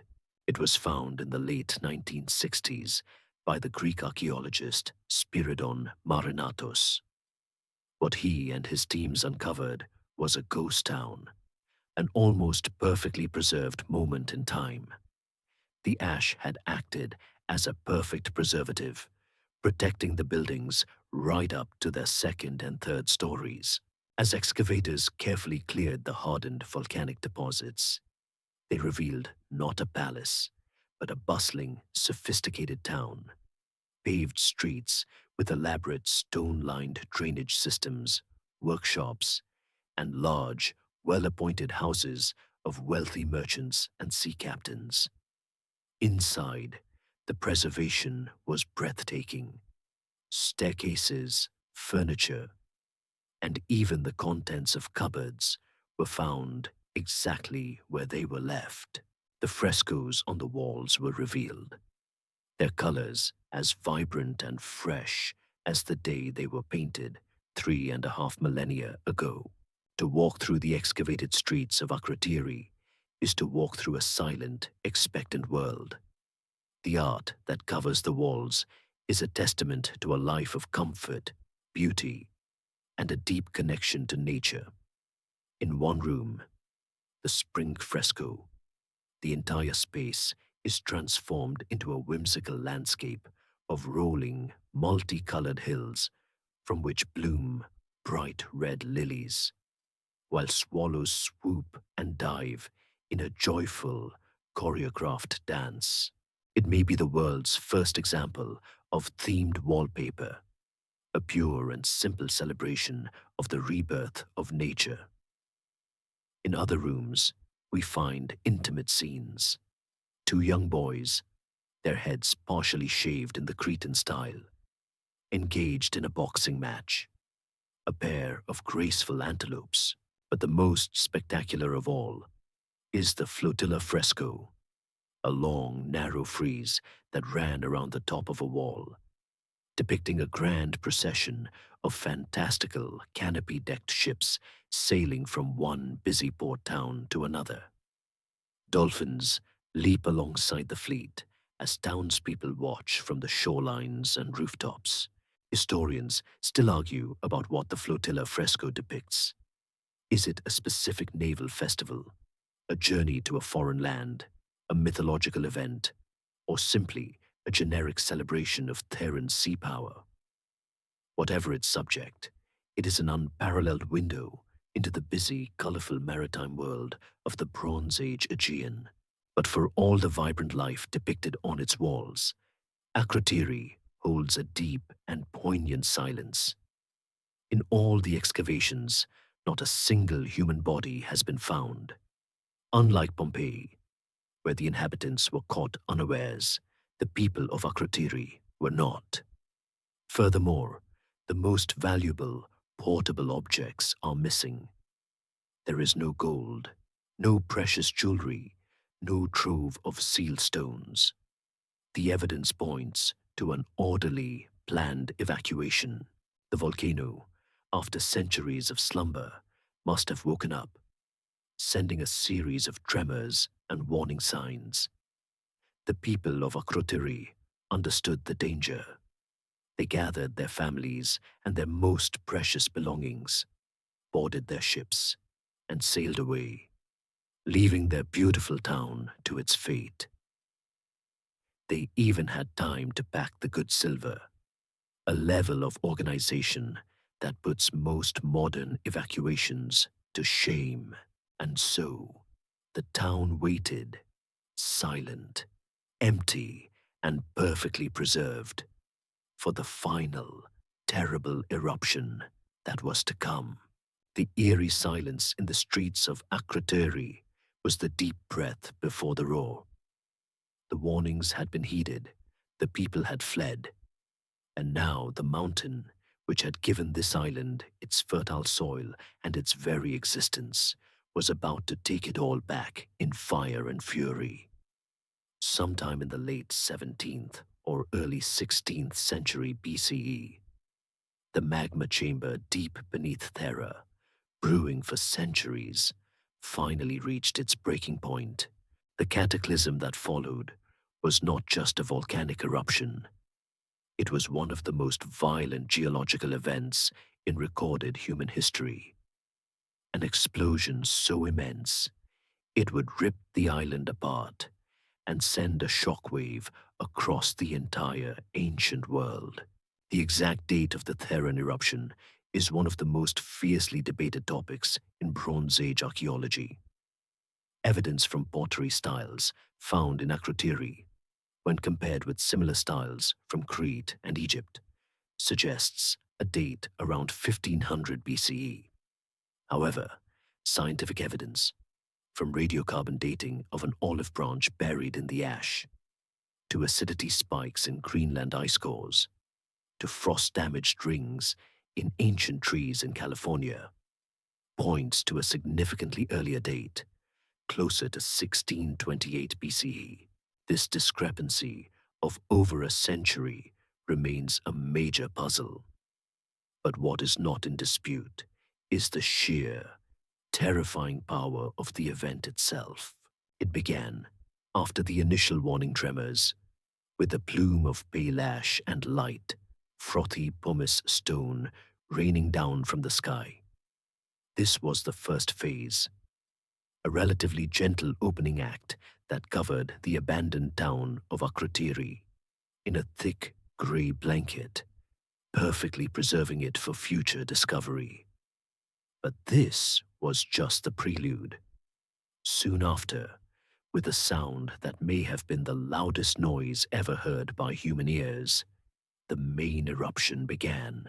The cap of the volcano blew apart, and a column of superheated gas, ash, and pulverized rock blasted upwards with unimaginable force, climbing higher and higher into the sky. This was a classic Plinian eruption, named for Pliny the Younger, who described the eruption of Vesuvius, but on a scale that would have dwarfed Vesuvius completely.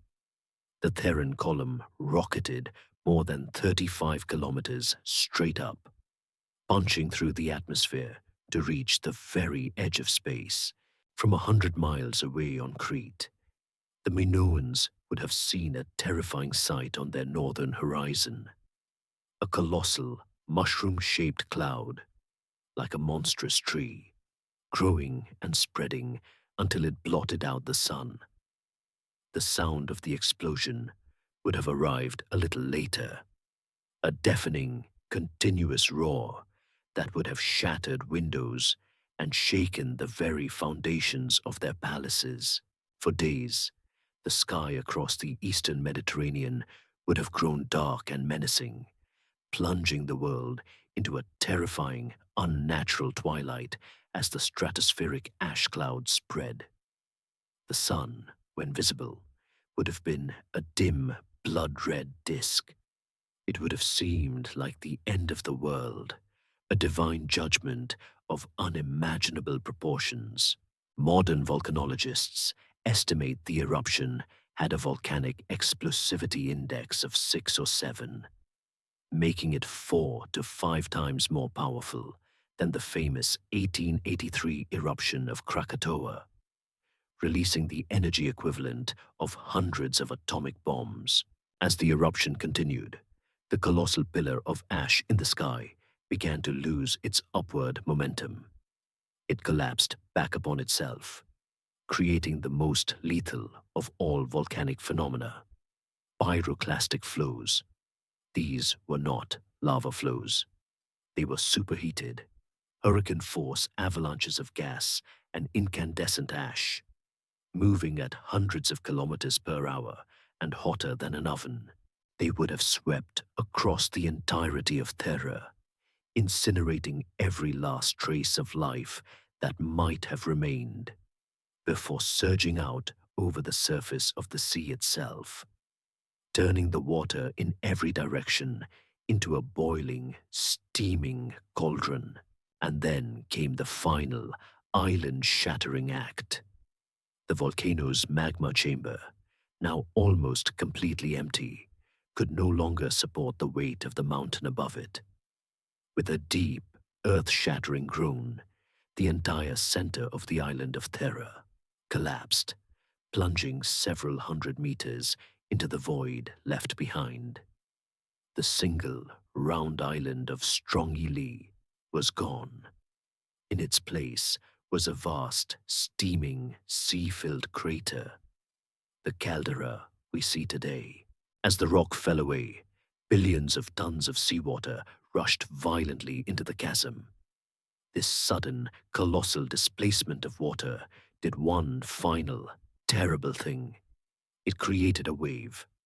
Not an ordinary wave, but a gigantic tsunami, which began to radiate outwards in a silent, unstoppable ring of energy, racing across the Aegean in every direction. The greatest part of that energy was directed south, on a direct collision course with the northern coast of the unsuspecting jewel of the Minoan world, the island of Crete. On the northern shores of Crete, the world had become dark and strange. A fine grey ash fell from the sky like a persistent, ghostly snow, coating the leaves of the olive trees and the horns of the sacred bulls in a film of grit. The air was cold and smelled of sulfur. The sea itself, the Minoan's trusted friend and highway, was behaving with a terrifying madness. It had pulled back from the shorelines, receding far beyond the lowest tide, exposing a vast, wet, alien landscape of rocks and stranded fish. An unnatural, predatory quiet had fallen, and then, to the north, the people would have seen it. A dark line on the horizon, a line that grew impossibly high as it raced toward them. A moving, silent, unstoppable mountain of water. The tsunami, born from the collapse of Thera, struck the coast of Crete with the force of a meteorological bomb.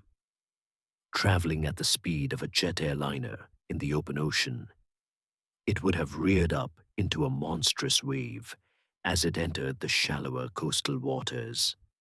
Its exact height is debated, but in the bays and inlets that faced north, it could have been a wall of water, 30, 50, perhaps even 100 meters high. It would have simply erased the world. The great Minoan fleet, the wooden walls of the thalassocracy, the pride of their civilization, was anchored in its home ports, completely exposed. The wave would have picked up the elegant cypress wood ships as if they were children's toys, smashing them against each other, snapping their masts and hulls, and hurling the splintered wreckage miles inland. What it did not obliterate, it dragged back out into the churning sea as it withdrew. In a matter of minutes, the navy that had policed the Aegean for centuries, the foundation of Minoan power and security, was annihilated. The waves surged inland, engulfing the prosperous coastal towns and sprawling villas. Harbors, warehouses, and shipyards vanished. The port of Knossos at Amnisos was wiped from the map. The bustling seaside towns of Gurnia and Pelekastro were inundated. The rich agricultural fields of the coastal plains, the source of so much of the Minoans' wealth, were scoured down to bedrock and then poisoned with a thick deposit of salt and marine debris. The human toll in these communities would have been catastrophic. Thousands of sailors, shipwrights, merchants, dock workers, and farmers would have been lost. The power of the wave was absolute, a devastating blow delivered by the very sea that had given the Minoans everything. What the tsunami did not destroy with its brute force, the volcanic ash attacked with a slow, insidious poison. For days or weeks, the tephra cloud from Thera rained down upon the island, blanketing the central and eastern parts of Crete in a layer of acidic ash. This was an agricultural catastrophe. The delicate spring crops would have been smothered. The leaves of the olive trees and grapevines would have been burned by the ash's chemical compounds. Grazing lands for sheep and cattle would have been rendered toxic, leading to widespread famine for both beast and man. This single event would have crippled the island's agricultural economy, the very system of surplus collection and redistribution upon which the palace's power was built. The contents of those great pithoi in the palace storerooms, once a symbol of immense wealth, would have suddenly become a finite and precious emergency reserve. For many years, archaeologists believed the Theran eruption was the single knockout blow that destroyed the palaces and ended Minoan civilization overnight. This was the elegant, simple theory. However, modern research has painted a more complex and ultimately more tragic picture. Meticulous excavation has shown that at the great inland palaces like Knossos, there is a distinct layer of Theran ash underneath the final layer of destruction. This means the palaces survived the eruption. They were not destroyed by the tsunamis or the immediate ashfall. Life, in a diminished and traumatized form, went on, but the Minoan world was mortally wounded. Their fleet was gone, their trade was crippled, their farms were failing, their people were starving, and their confidence, their vibrant, sun-filled worldview, was surely shattered. They were left exposed and vulnerable, a weakened giant waiting for a final push. The eruption of terror was not the direct cause of death, but it was the beginning of a long and painful decline, the fatal illness that would allow a new and aggressive power to deliver the final, merciful blow. And here, with the Minoan world teetering on the brink, shrouded in the volcanic twilight of its decline, we must leave them for a moment to understand how their very real tragedy might have been forged into a timeless myth. We have to travel forward in time by more than 1,000 years, leaving the Bronze Age far behind. We must return to that dusty Athenian courtyard where our story began, and listen again, more carefully this time, to what the philosopher Plato was actually trying to say. For to hunt for Atlantis as a literal place, as a pin on a map, is to misunderstand the man who created it and the purpose for which it was made. First, we must remember who Plato was. He was not a historian, a geologist, or an archaeologist. He was a philosopher, and arguably the most influential one who ever lived. His life's work was a relentless quest for ideas. What is justice? What is the ideal form of government? What is the nature of reality? His writings, the famous dialogues, are not meant to be straightforward records of events. They are intricate philosophical explorations, using characters and stories as vehicles to investigate these profound questions. The story of Atlantis appears as a small part of two of his later dialogues, Timaeus and Critias, and it is surrounded on all sides by dense discussions of cosmology, mathematics, and political theory. It is not a standalone history. It is a story with a philosophical job to do. In Plato's hands, the tale of Atlantis becomes a grand political allegory, a thought experiment designed to illustrate his most cherished ideas about how a state should be ordered. The story is not really about one city, but two: the mighty empire of Atlantis and a fictional prehistoric version of Plato's own Athens. Prehistoric Athens is his hero. He describes it as a perfect, virtuous state, organized according to the principles he laid out in his most famous work, The Republic. It is a society governed by wisdom and reason, small, self-sufficient, and morally pure. Atlantis, by contrast, is its perfect foil. It is a society blessed with every imaginable material advantage: limitless wealth, incredible technology, vast territory, and a divine origin. Yet, as we heard, this material perfection leads to moral decay. The Atlanteans become arrogant, greedy, and filled with a lust for conquest. The war between ancient Athens and Atlantis is therefore a symbolic battle between the virtuous, philosophical state and the corrupt, materialistic empire. The moral of the story is crystal clear. The small, virtuous Athens is able to defeat the vast Atlantean war machine, proving Plato's central point, that a society built on justice and philosophical principles is stronger than one built on wealth and military might. The final cataclysmic destruction of Atlantis by the gods is the ultimate divine verdict on its hubris. It is a cautionary tale, a powerful fable created to warn Plato's fellow Athenians about the dangers of imperial overreach and moral corruption. When someone takes your deeply meaningful story too literally, Plato basically invented the "it's an allegory" defense. The elaborate details, the concentric rings of the city, the exotic elephants, the gleaming orichalcum, and the convoluted backstory about the tale coming from ancient Egyptian priests were almost certainly brilliant literary devices. Claiming an ancient foreign source for a story was a common trick in the ancient world to give it an air of profound authority and truth.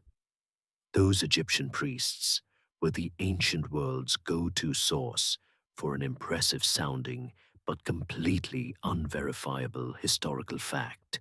For centuries, readers have debated a fundamental question. Did Plato invent the story of Atlantis whole cloth? Or was he working from a genuine, albeit distorted, historical tradition? The overwhelming majority of classical scholars and philosophers today land firmly in the invention camp. There is not a single mention of Atlantis in any surviving text before Plato. The great historian Herodotus, who traveled to Egypt and loved to collect such stories, never heard of it. It seems to have sprung into existence, fully formed from Plato's incredible imagination. In this view, Atlantis is a noble lie, a fiction created by a philosopher to teach a deeper truth. And yet, the other possibility has always lingered. The story's insistence on its own truthfulness is powerful. What if Plato, in searching for a perfect historical example to illustrate his philosophical point, stumbled upon a distant, fragmented folk memory of a real Bronze Age cataclysm, a memory of a mighty, seafaring island civilization that really was brought low by a natural disaster? What if the ghost of the Minoans provided the perfect, ready-made template for his philosophical fable? This tantalizing possibility that a real historical ghost haunted Plato's philosophical imagination lay dormant for more than 2 millennia. The story of Atlantis was read and debated, but it remained firmly in the realm of fiction or fantasy. It was not until archaeologists in the late 19th and early 20th centuries unearthed the lost civilization of the Minoans from its long slumber that the pieces of a very old puzzle began to fall into place, revealing a series of parallels between history and myth, so striking they were impossible to ignore. It was like a historical cold case, suddenly blown wide open by the discovery of new forensic evidence. The case file was Plato's dialogues. The new evidence was the entire Minoan world. The theory that emerged, often called the Minoan hypothesis, does not claim that Minoan Crete was Atlantis in a literal one-to-one sense. Rather, it proposes that the distant, fragmented memory of the Minoan civilization and its catastrophic end passed down through a 1,000-year-long game of historical telephone, provided the raw material for Plato's philosophical fable. When we place the two stories side by side, the echoes are uncanny. Plato describes Atlantis as a magnificent and powerful island civilization. Minoan Crete, as we know, was exactly that. Atlantis was said to be the master of the seas, a great maritime empire. The Minoans, with their thalassocracy, were the undisputed masters of the Aegean. Atlantis was a land of advanced art and engineering, with a grand central city, luxurious palaces, and sophisticated infrastructure. The Minoans, with their vibrant frescoes, labyrinthine palaces, advanced plumbing, and paved roads, were the most sophisticated European civilization of their time. Plato makes a specific and curious point about the religion of Atlantis. Its 10 kings would gather to cement their oaths by sacrificing a bull. The bull, as we've seen, was the most powerful and sacred animal in Minoan culture, the focus of their most dangerous and spectacular rituals. The parallels are compelling, but the final, devastating connection comes from the manner of its destruction. Atlantis, Plato tells us, was destroyed in a single day and night of misfortune and disappeared in the depths of the sea as a result of violent earthquakes and floods. For centuries, this sounded like pure fantasy.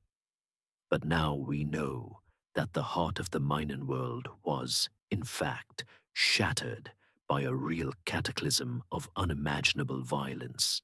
The eruption of Terra was a real-life event involving violent earthquakes. It did generate cataclysmic floods in the form of tsunamis, and a part of the Minoan world, the island of Terra itself, did literally sink beneath the waves as its center collapsed to form the caldera. The theory suggests that over the centuries, the memory of the island that blew up and sank, Terra, became conflated with the memory of the great civilization that was mortally wounded as a result. Crete, the two stories, merged into one. The tale of a great island empire that vanished beneath the sea. Of course, there are discrepancies. Plato places Atlantis beyond the Pillars of Hercules in the Atlantic and makes it the size of a continent. But these are precisely the kinds of details that would be exaggerated or distorted over a millennium of retelling.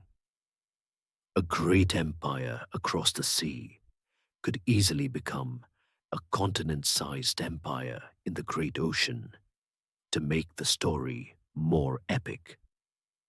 The most significant discrepancy is the timeline. Plato claims the event happened 9,000 years before his time, whereas the Terran eruption was only about 100 years earlier. But here, a fascinating possibility arises from a potential translation error. Plato claims Solon got the story from Egyptian priests. In Egyptian hieroglyphs, the symbol for 100 is a coil of rope, and the symbol for 1,000 is a lotus flower. It is plausible that Solon, or a later Greek interpreter, misread the records and translated 900 years as 9,000 years. If you correct that single potential typo, the timeline of the Atlantis story aligns almost perfectly with the collapse of the Minoan Golden Age.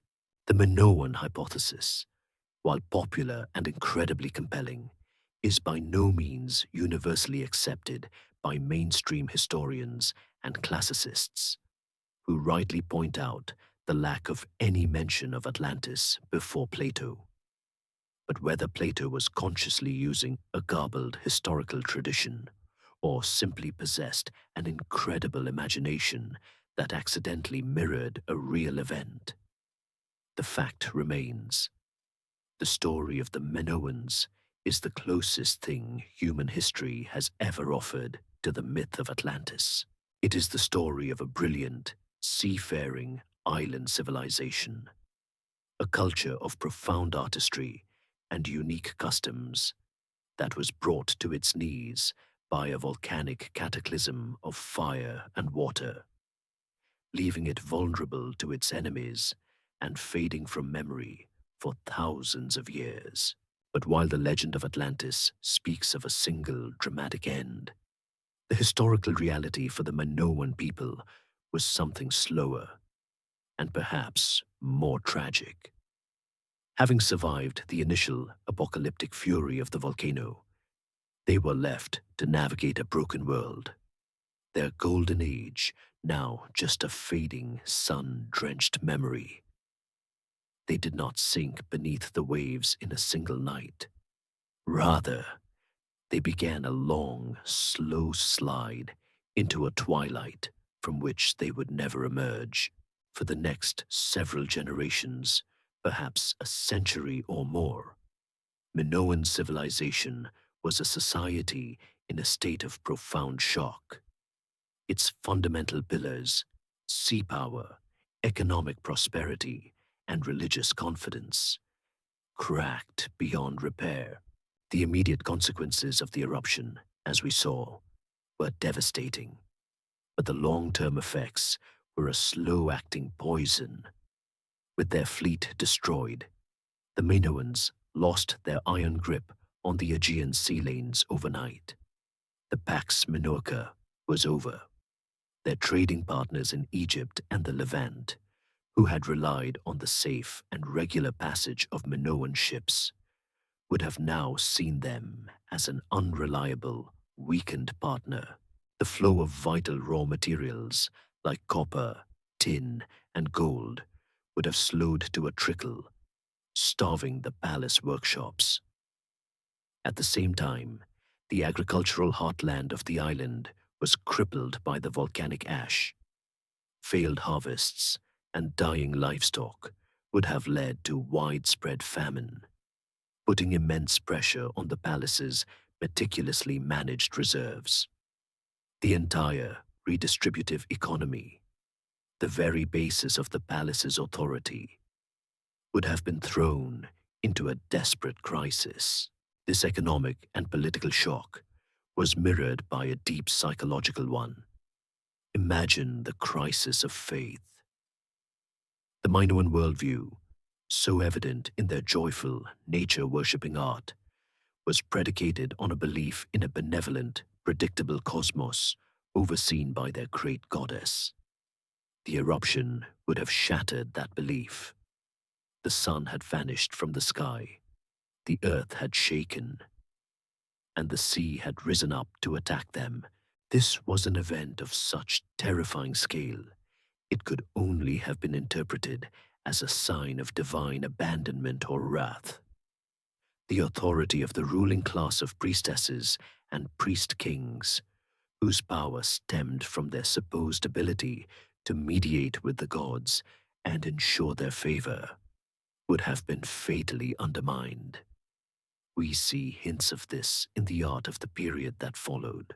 The effortless, naturalistic grace of the Golden Age gives way to a style that is more formal, rigid, and strained, as if the artists were trying to recapture a lost magic that no longer came easily. As the central authority of the palaces waned, the island likely became more fragmented and dangerous.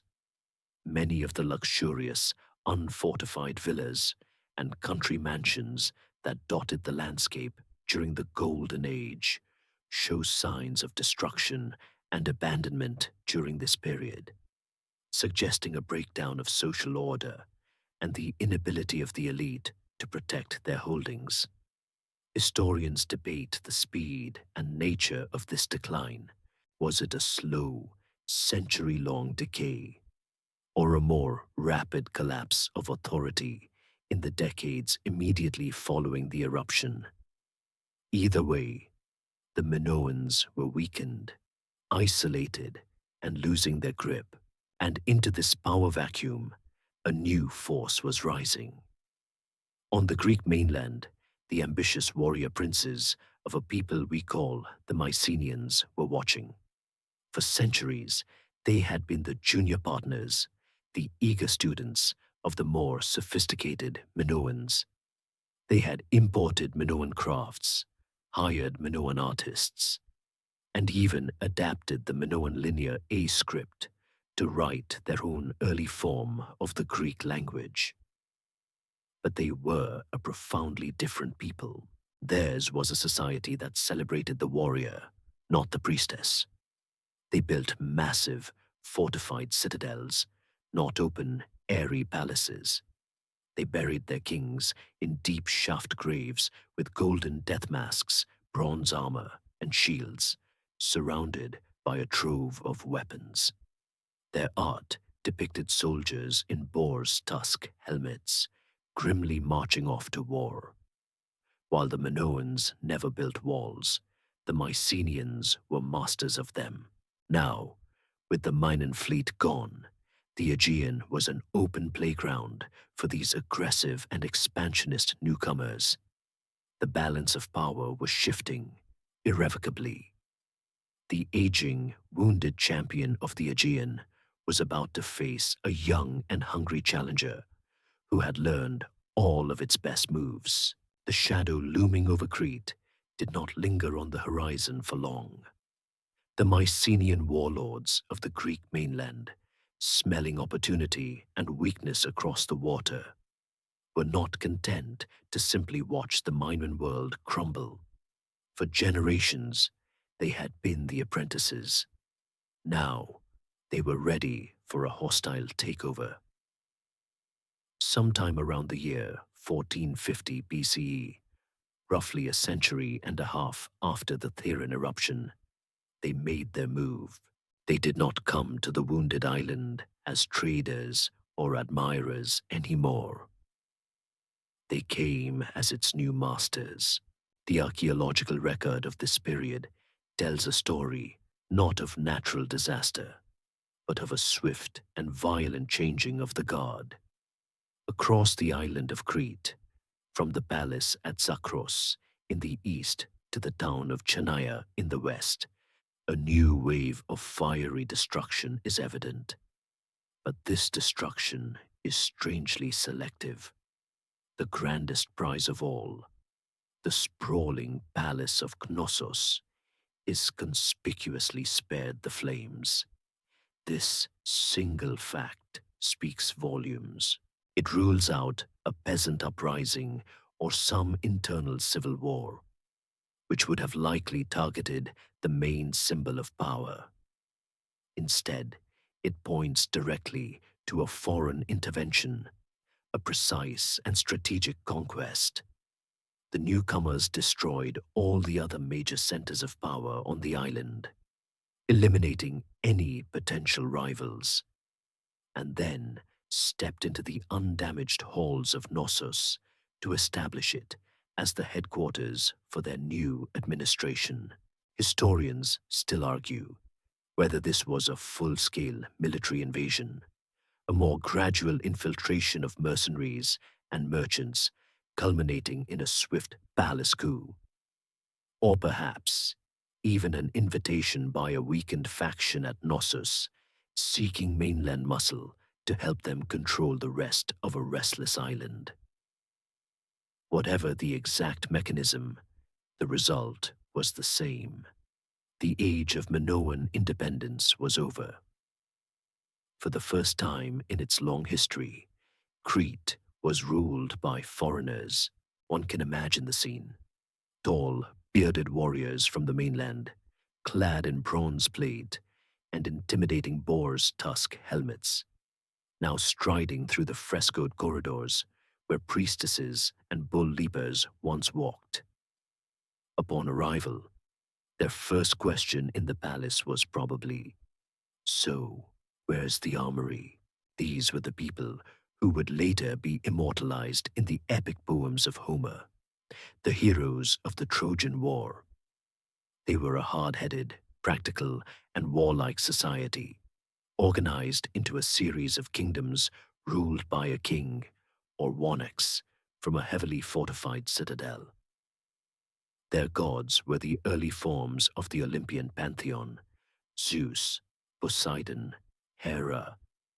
They were obsessed with status, glory, and the spoils of war. And now, they were in charge of the most sophisticated and artistic civilization in the Aegean. The clearest evidence for this new martial aristocracy comes from the graves. Around Knossos, a number of so-called warrior graves appear during this period. Inside are the remains of men buried according to Mycenaean custom, surrounded by the tools of their trade: long bronze swords, daggers, spearheads, and arrows. These are not the graves of Minoan priests. They are the final resting places of a military elite who had taken control of the island. Yet, The Mycenaeans did not simply erase Minoan culture. They were, in many ways, in awe of it. They were like a tough, pragmatic corporation buying out a much cooler, more creative design firm. They didn't want to destroy the brand. They wanted to harness it. So they moved into Knossos and became its new management. A fascinating cultural fusion began to take place. The old Minoan artistic themes continued, but they were reinterpreted through a Mycenaean lens.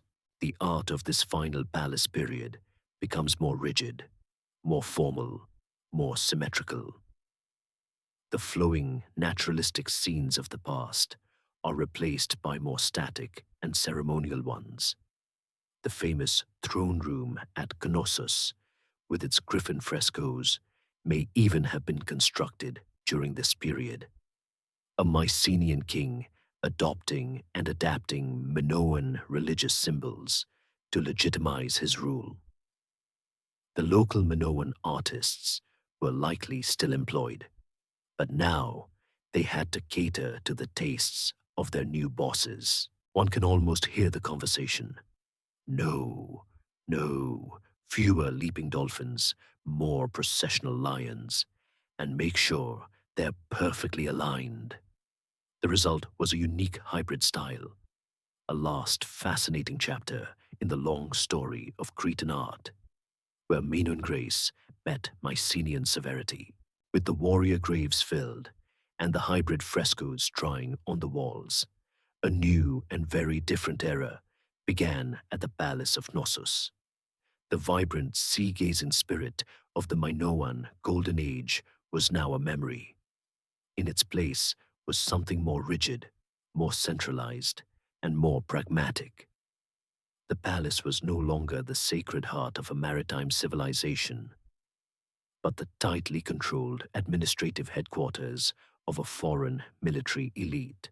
And to run their new Cretan enterprise, the Mycenaean masters of Knossos relied on their most important tool of governance, a technology they had borrowed from the Minoans and repurposed for themselves. A new form of writing. In the palace's archive rooms, the elegant, mysterious linear A script of the old Minoans vanished completely. It was replaced by a script that looked superficially similar, but was, in reality, profoundly different.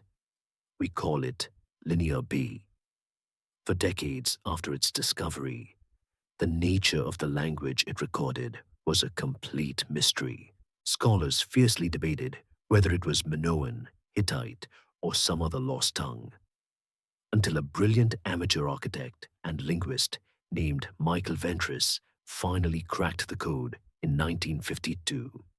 His astonishing discovery was that the language of Linear B was not Minoan at all. It was a very archaic form of Greek. This was the linguistic smoking gun. It proved beyond all doubt that the final rulers of Knossos were Greek speakers from the mainland. The thousands of Linear B clay tablets found in the ruins of Knossos give us an incredibly detailed, if somewhat dry, snapshot of life during the palace's final chapter. Like their Linear A predecessors, they are not histories or poems.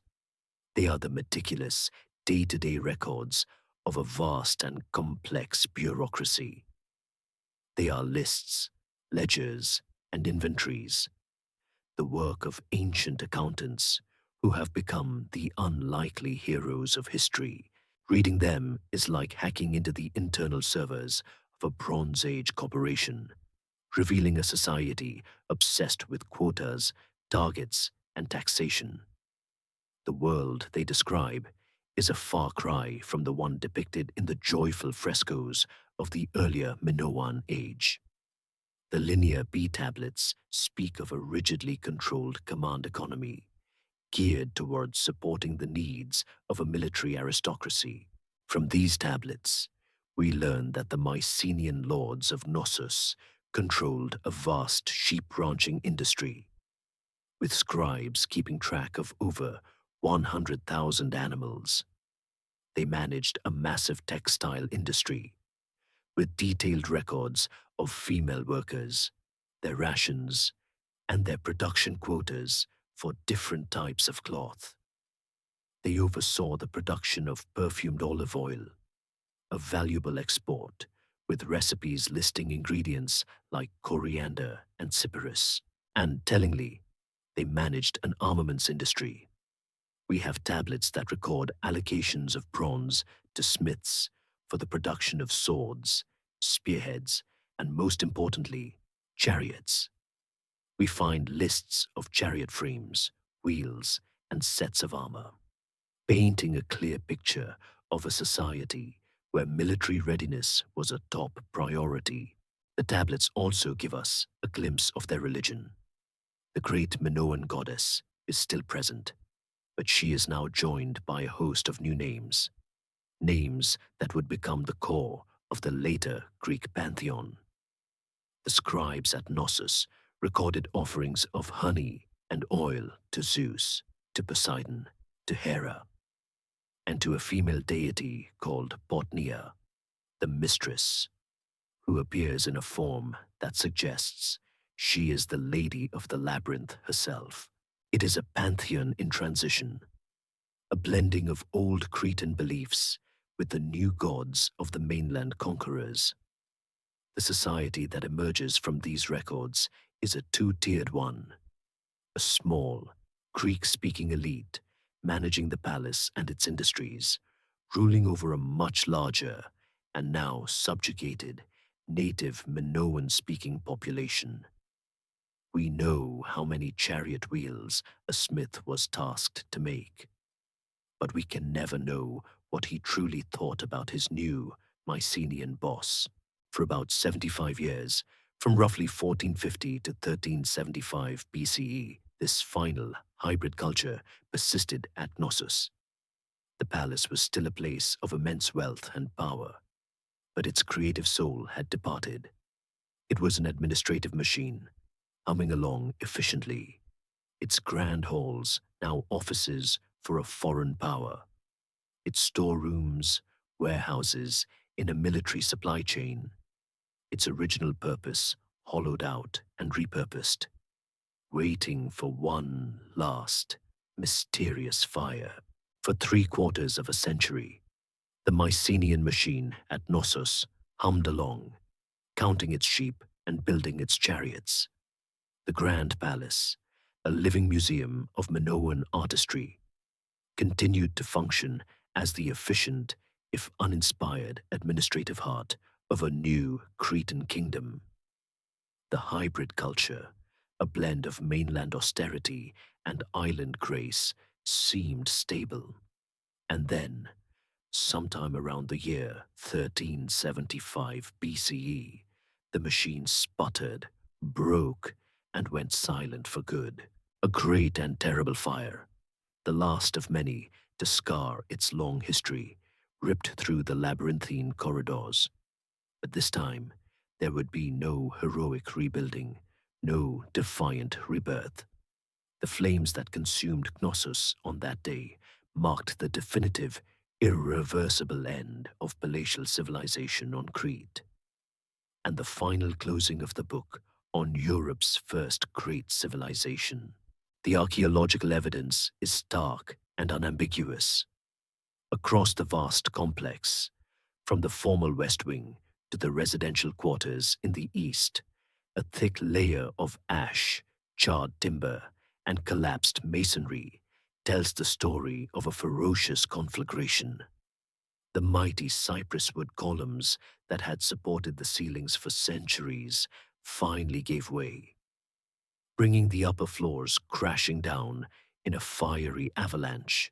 The heat was so intense that it turned the thousands of clay linear B tablets in the archive rooms into brick-hard ceramic, ironically preserving them for eternity. The fire that destroyed the last secrets of the palace's administration was also the event that immortalized them. This last great blaze was also the last great audit, baking the books for future historians to read. But who or what lit the final fires? The destruction of Knossos around 1375 BCE is one of the great unsolved mysteries of Bronze Age archaeology, a historical whodunit with a host of suspects and no conclusive proof. The evidence does not point clearly to a natural disaster. Unlike the destruction of 1700 BCE, the damage is not uniform in a way that suggests a great earthquake. This fire feels deliberate, the result of human hands. But whose? One of the most compelling theories is that of a native uprising. Imagine the scene: the subjugated Minoan population, their ancestors, the proud builders of this magnificent world, finally reaching a breaking point after generations of rule by foreign warriors. In a coordinated, island-wide rebellion, they rose up against their Mycenaean overlords. They stormed the palace, the ultimate symbol of their oppression, overwhelmed its guards, and put it to the torch, a final, defiant act of liberation, even if it meant destroying their own greatest heritage. It is a dramatic and satisfying story of a people reclaiming their homeland. Another possibility is that the attack came not from within, but from without. The Mycenaean world on the mainland was not a unified empire, but a collection of rival kingdoms. Perhaps the lords of Knossos, having grown rich and powerful from their Cretan holdings, became a threat to a greater power, like the mighty citadel of Mycenae itself. A punitive expedition from the mainland could have arrived to eliminate a rival, burning the palace to ensure it could never rise again. A third suspect, or group of suspects, are the enigmatic Sea Peoples, the mysterious seafaring confederation that began to cause chaos across the eastern Mediterranean in the centuries that followed. While the major Sea Peoples raids are dated a bit later, it's possible that an early wave of these marauders saw the wealthy but isolated kingdom of Knossos as a ripe and tempting target.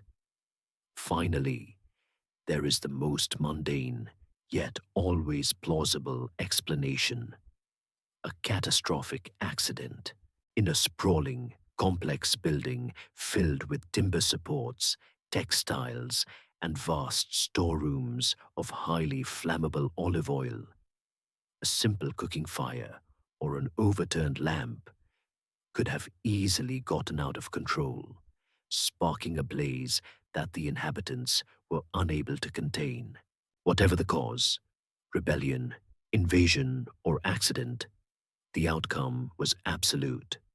The palace of Knossos, the labyrinth of the Minotaur, the jewel of the Aegean, was reduced to a smoking, blackened ruin. And this time, it stayed that way. For the first time in over 500 years, there was no central palace on Crete. The great engine of Minoan and then Mycenaean civilization had been switched off. The entire sophisticated structure it supported, the international trade, the specialized crafts, the art of writing, the centralized religion, collapsed with it. Crete descended into a post-palatial era, becoming a poorer, more isolated, and fragmented island of small towns and villages, a cultural backwater haunted by the ghosts of a far grander past. The light of this brilliant civilization was finally extinguished, and its memory would soon fade from the world, buried under layers of earth and the mists of legend for more than 3,000 years. For 3 millennia, the ruins of Knossos slept under a quiet Cretan hill, its name surviving only as a whisper in the Greek myth of King Minos, his labyrinth, and the monstrous Minotaur. The world completely forgot the real people who had built it, the memory of their art, their ships, and their goddess faded into the earth, becoming less than a rumor. Then, at the very end of the 19th century, an era of bold exploration and archaeological ambition, a man with deep pockets, an iron will, and a lifelong obsession with myths arrived on the island, convinced that the legends pointed to a lost historical truth. His name was Sir Arthur Evans, and he was determined to find the labyrinth. Evans was not a typical archaeologist, a wealthy British academic and keeper of the Ashmolean Museum at Oxford. He was an eccentric, opinionated, and utterly brilliant product of the Victorian age. His journey to Crete didn't begin with a search for a palace, but with a search for a mysterious form of writing. In the markets of Athens, he had come across small, milky-colored seal stones, intricately engraved with tiny, pictographic symbols unlike anything he had ever seen. Told they were milkstones worn by Cretan peasant women as charms, Evans became convinced they were the remnants of a lost Bronze Age writing system, and he traced their origin to a specific, unassuming hill near Heraklion on Crete, a place called Kepala. The site was known to be rich in ancient remains. The great Heinrich Schliemann, the man who found Troy, had tried and failed to buy the land. But Evans, a far better negotiator, succeeded. In 1900, he purchased the entire estate and began to dig. What he found in the weeks and months that followed exceeded his wildest dreams. With a huge team of local workmen, he didn't just find more seal stones. He unearthed a civilization. The earth gave up the throne room, with its griffin frescoes still clinging to the walls. It revealed the great storage magazines, with rows of giant pithoi standing in silent formation. It exposed the grand staircase, the colorful frescoes of the cupbearer and La Parisienne. Evans realized almost immediately that this was no mere Mycenaean outpost. This was something older, something different, a culture whose existence had been completely unknown to scholarship. Standing amidst the ruins, he gave this lost civilization a name, one drawn from the myth that had haunted the site for centuries. He called them the Minoans. But Evans was not content to merely excavate. He wanted to resurrect. He saw the palace not as a ruin to be preserved, but as a living structure to be restored to its former glory. And so began the most ambitious and controversial part of his life's work.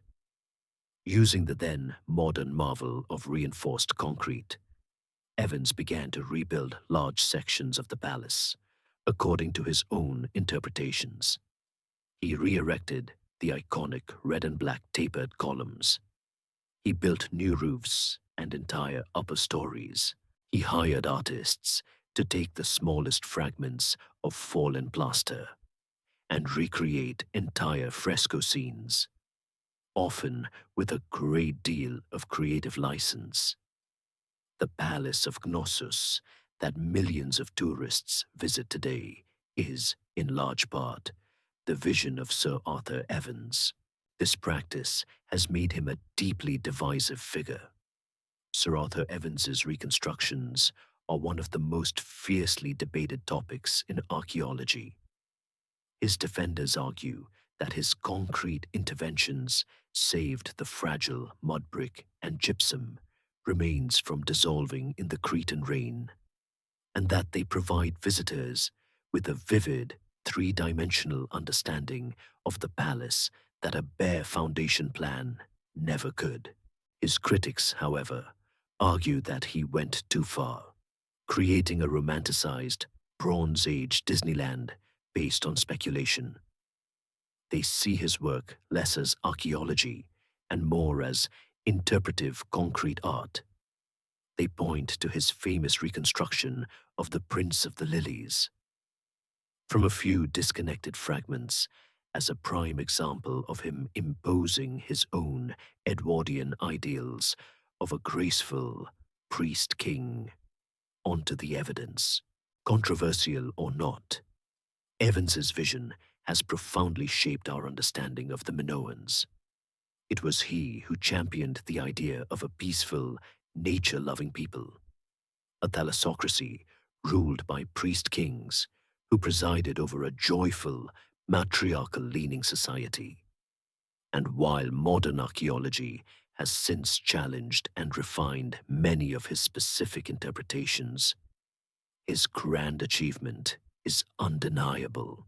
With his passion, his wealth, and his singular vision, he single-handedly rescued an entire civilization from oblivion. He gave the Minoans back to the world, but in doing so, he also left the indelible and perhaps inescapable imprint of his own dream upon their ruins. Sir Arthur Evans had resurrected the physical body of the Minoan world, but its voice remained silent. In the thousands of clay tablets he unearthed from the ashes of Knossos, he had found the raw material of their history, their economy, and perhaps even their thoughts, all locked away in a code that no one on earth could read. He had found two distinct, though related, scripts. The older, more elegant script he correctly identified as the writing of the true Minoans, and he named it Linear A. The later, more systematic script, found only in the final destruction layer, he named Linear B. Believing firmly in his vision of a continuous, unified Minoan empire, Evans assumed that Linear B was simply a later, more developed version of the same Minoan language. This single, stubborn assumption would lead him and the entire world of scholarship down a dead-end path for 50 years, proving that even the smartest people can be stumped by a Bronze Age grocery list. The challenge was immense. Deciphering an unknown script is hard enough, but deciphering an unknown script that records an unknown language is considered almost impossible. It's a code with too many unknown variables. For decades, the world's greatest linguists and classicists stared at the tablets, cataloging the roughly 90 distinct signs, identifying the decimal-based numbering system, and recognizing the little pictograms for things like man, woman, chariot, and tripod. An American scholar named Alice Kober did heroic foundational work, identifying grammatical patterns and proving that the language was inflected, meaning words changed their endings based on their function in a sentence. But the meaning of the words and the language they belonged to remained a complete mystery. The hero of this intellectual epic was not a university professor, but a brilliant and obsessive English architect named Michael Ventris. As a 14-year-old schoolboy, Ventris had attended a lecture by the now elderly Sir Arthur Evans. He was captivated by the mystery of the undeciphered script and vowed that one day he would be the one to solve it. It became his life's great hobby. For years, in his spare time, he corresponded with scholars and worked on the puzzle with the same methodical precision he applied to his architectural designs. He built upon Kober's work, creating complex grids to chart the relationships between the symbols, slowly building a purely theoretical phonetic framework. His breakthrough came from a daring and intuitive leap. Working on the assumption that Linear B was a syllabic script, he made a series of educated guesses. He noted that certain words appeared frequently on the tablets and theorized They might be the names of places. Taking a word he knew came from a tablet found at Knossos, Knossos. He tentatively assigned those phonetic values to the three symbols. He then applied those values to other words. The results were tantalizing but inconclusive. The turning point came when he decided to test a wild hypothesis, one that flew in the face of Evans's orthodoxy. What if the language was Greek? As a classicist, he knew this was considered academic heresy, but he tried it anyway. He applied his grid to a new word, and out popped T-re-bo-de, which looked remarkably like the ancient Greek word for tripods. Another word resolved into K-to-ro-we, uncannily similar to the Greek for four-handled. Stunned, Ventris pushed forward. More and more words began to resolve themselves into an archaic, pre-Homeric form of Greek. In the summer of 1952, working with the Cambridge classicist John Chadwick, he published his findings. The academic world was electrified but skeptical. The dramatic proof came a year later, when a new Linear B tablet was unearthed at Pylos on the Greek mainland. Using Ventris's system, scholars translated it before its contents were even widely known. It read as a perfectly sensible, if rather boring, inventory of pots and pans, a list that made perfect sense in archaic Greek. The code was broken.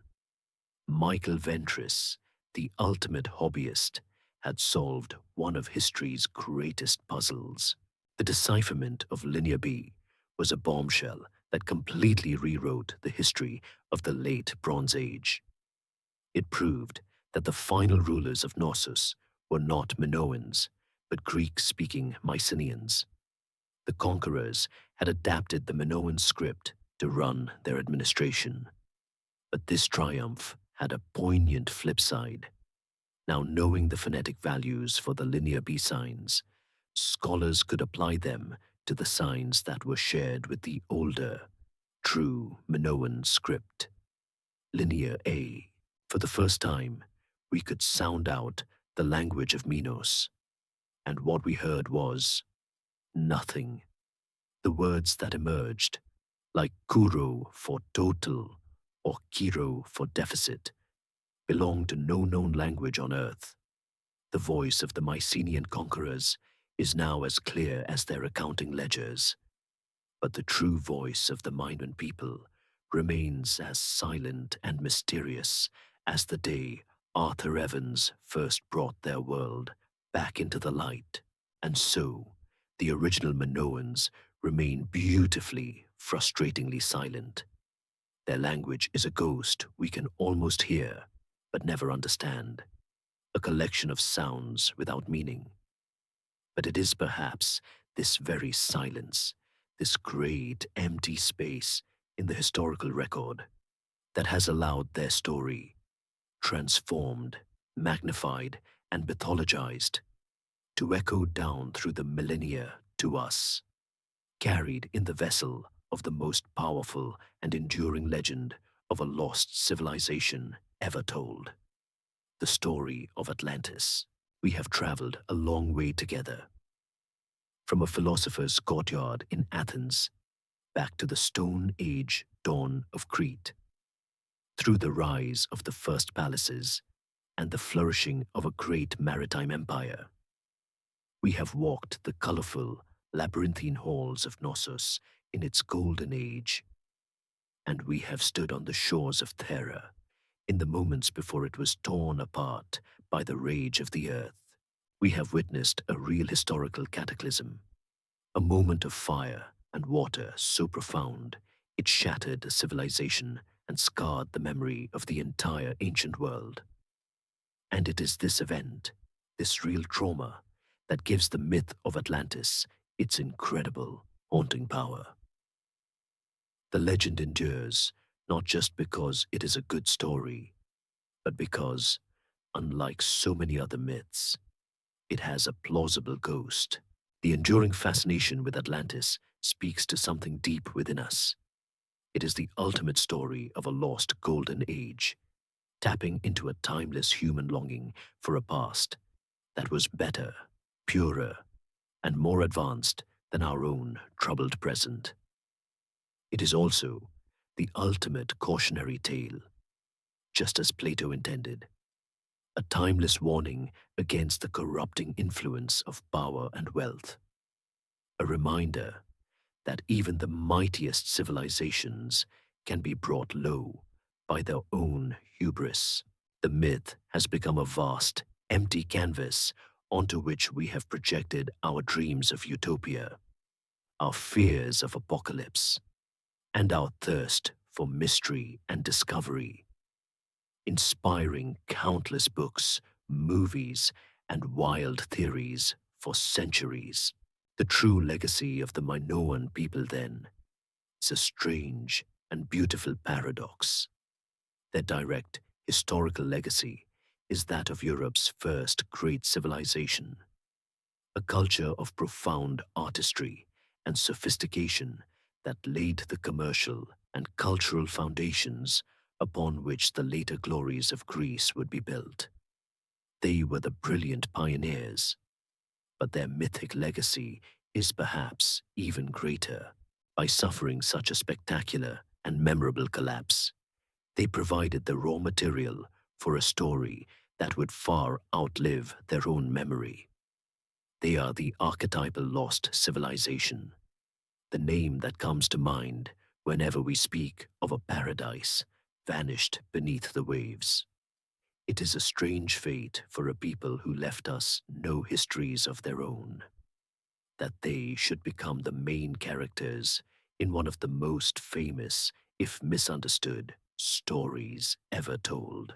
The ghost of Crete haunts our collective imagination, whether we call it Minoan or Atlantean. And now, as our long journey through time comes to its gentle close, let the echoes of these distant ages begin to soften and fade. The great palaces, once so full of life and color, now sleep peacefully under the warm Cretan sun, their broken walls softened by carpets of wild thyme and fragrant herbs.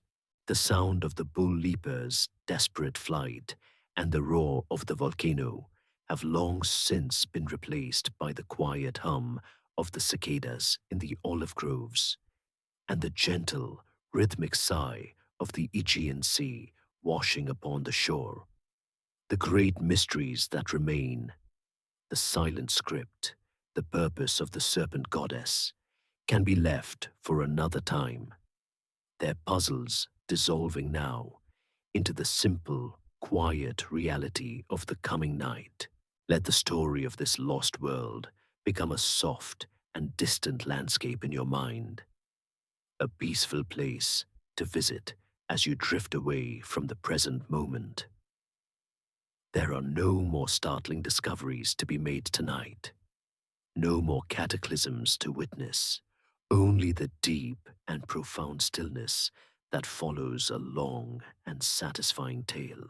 All the threads of the story are now woven together, and the great tapestry can be set aside, allowing your mind to become as calm and as quiet as the ruins resting under a canopy of brilliant stars.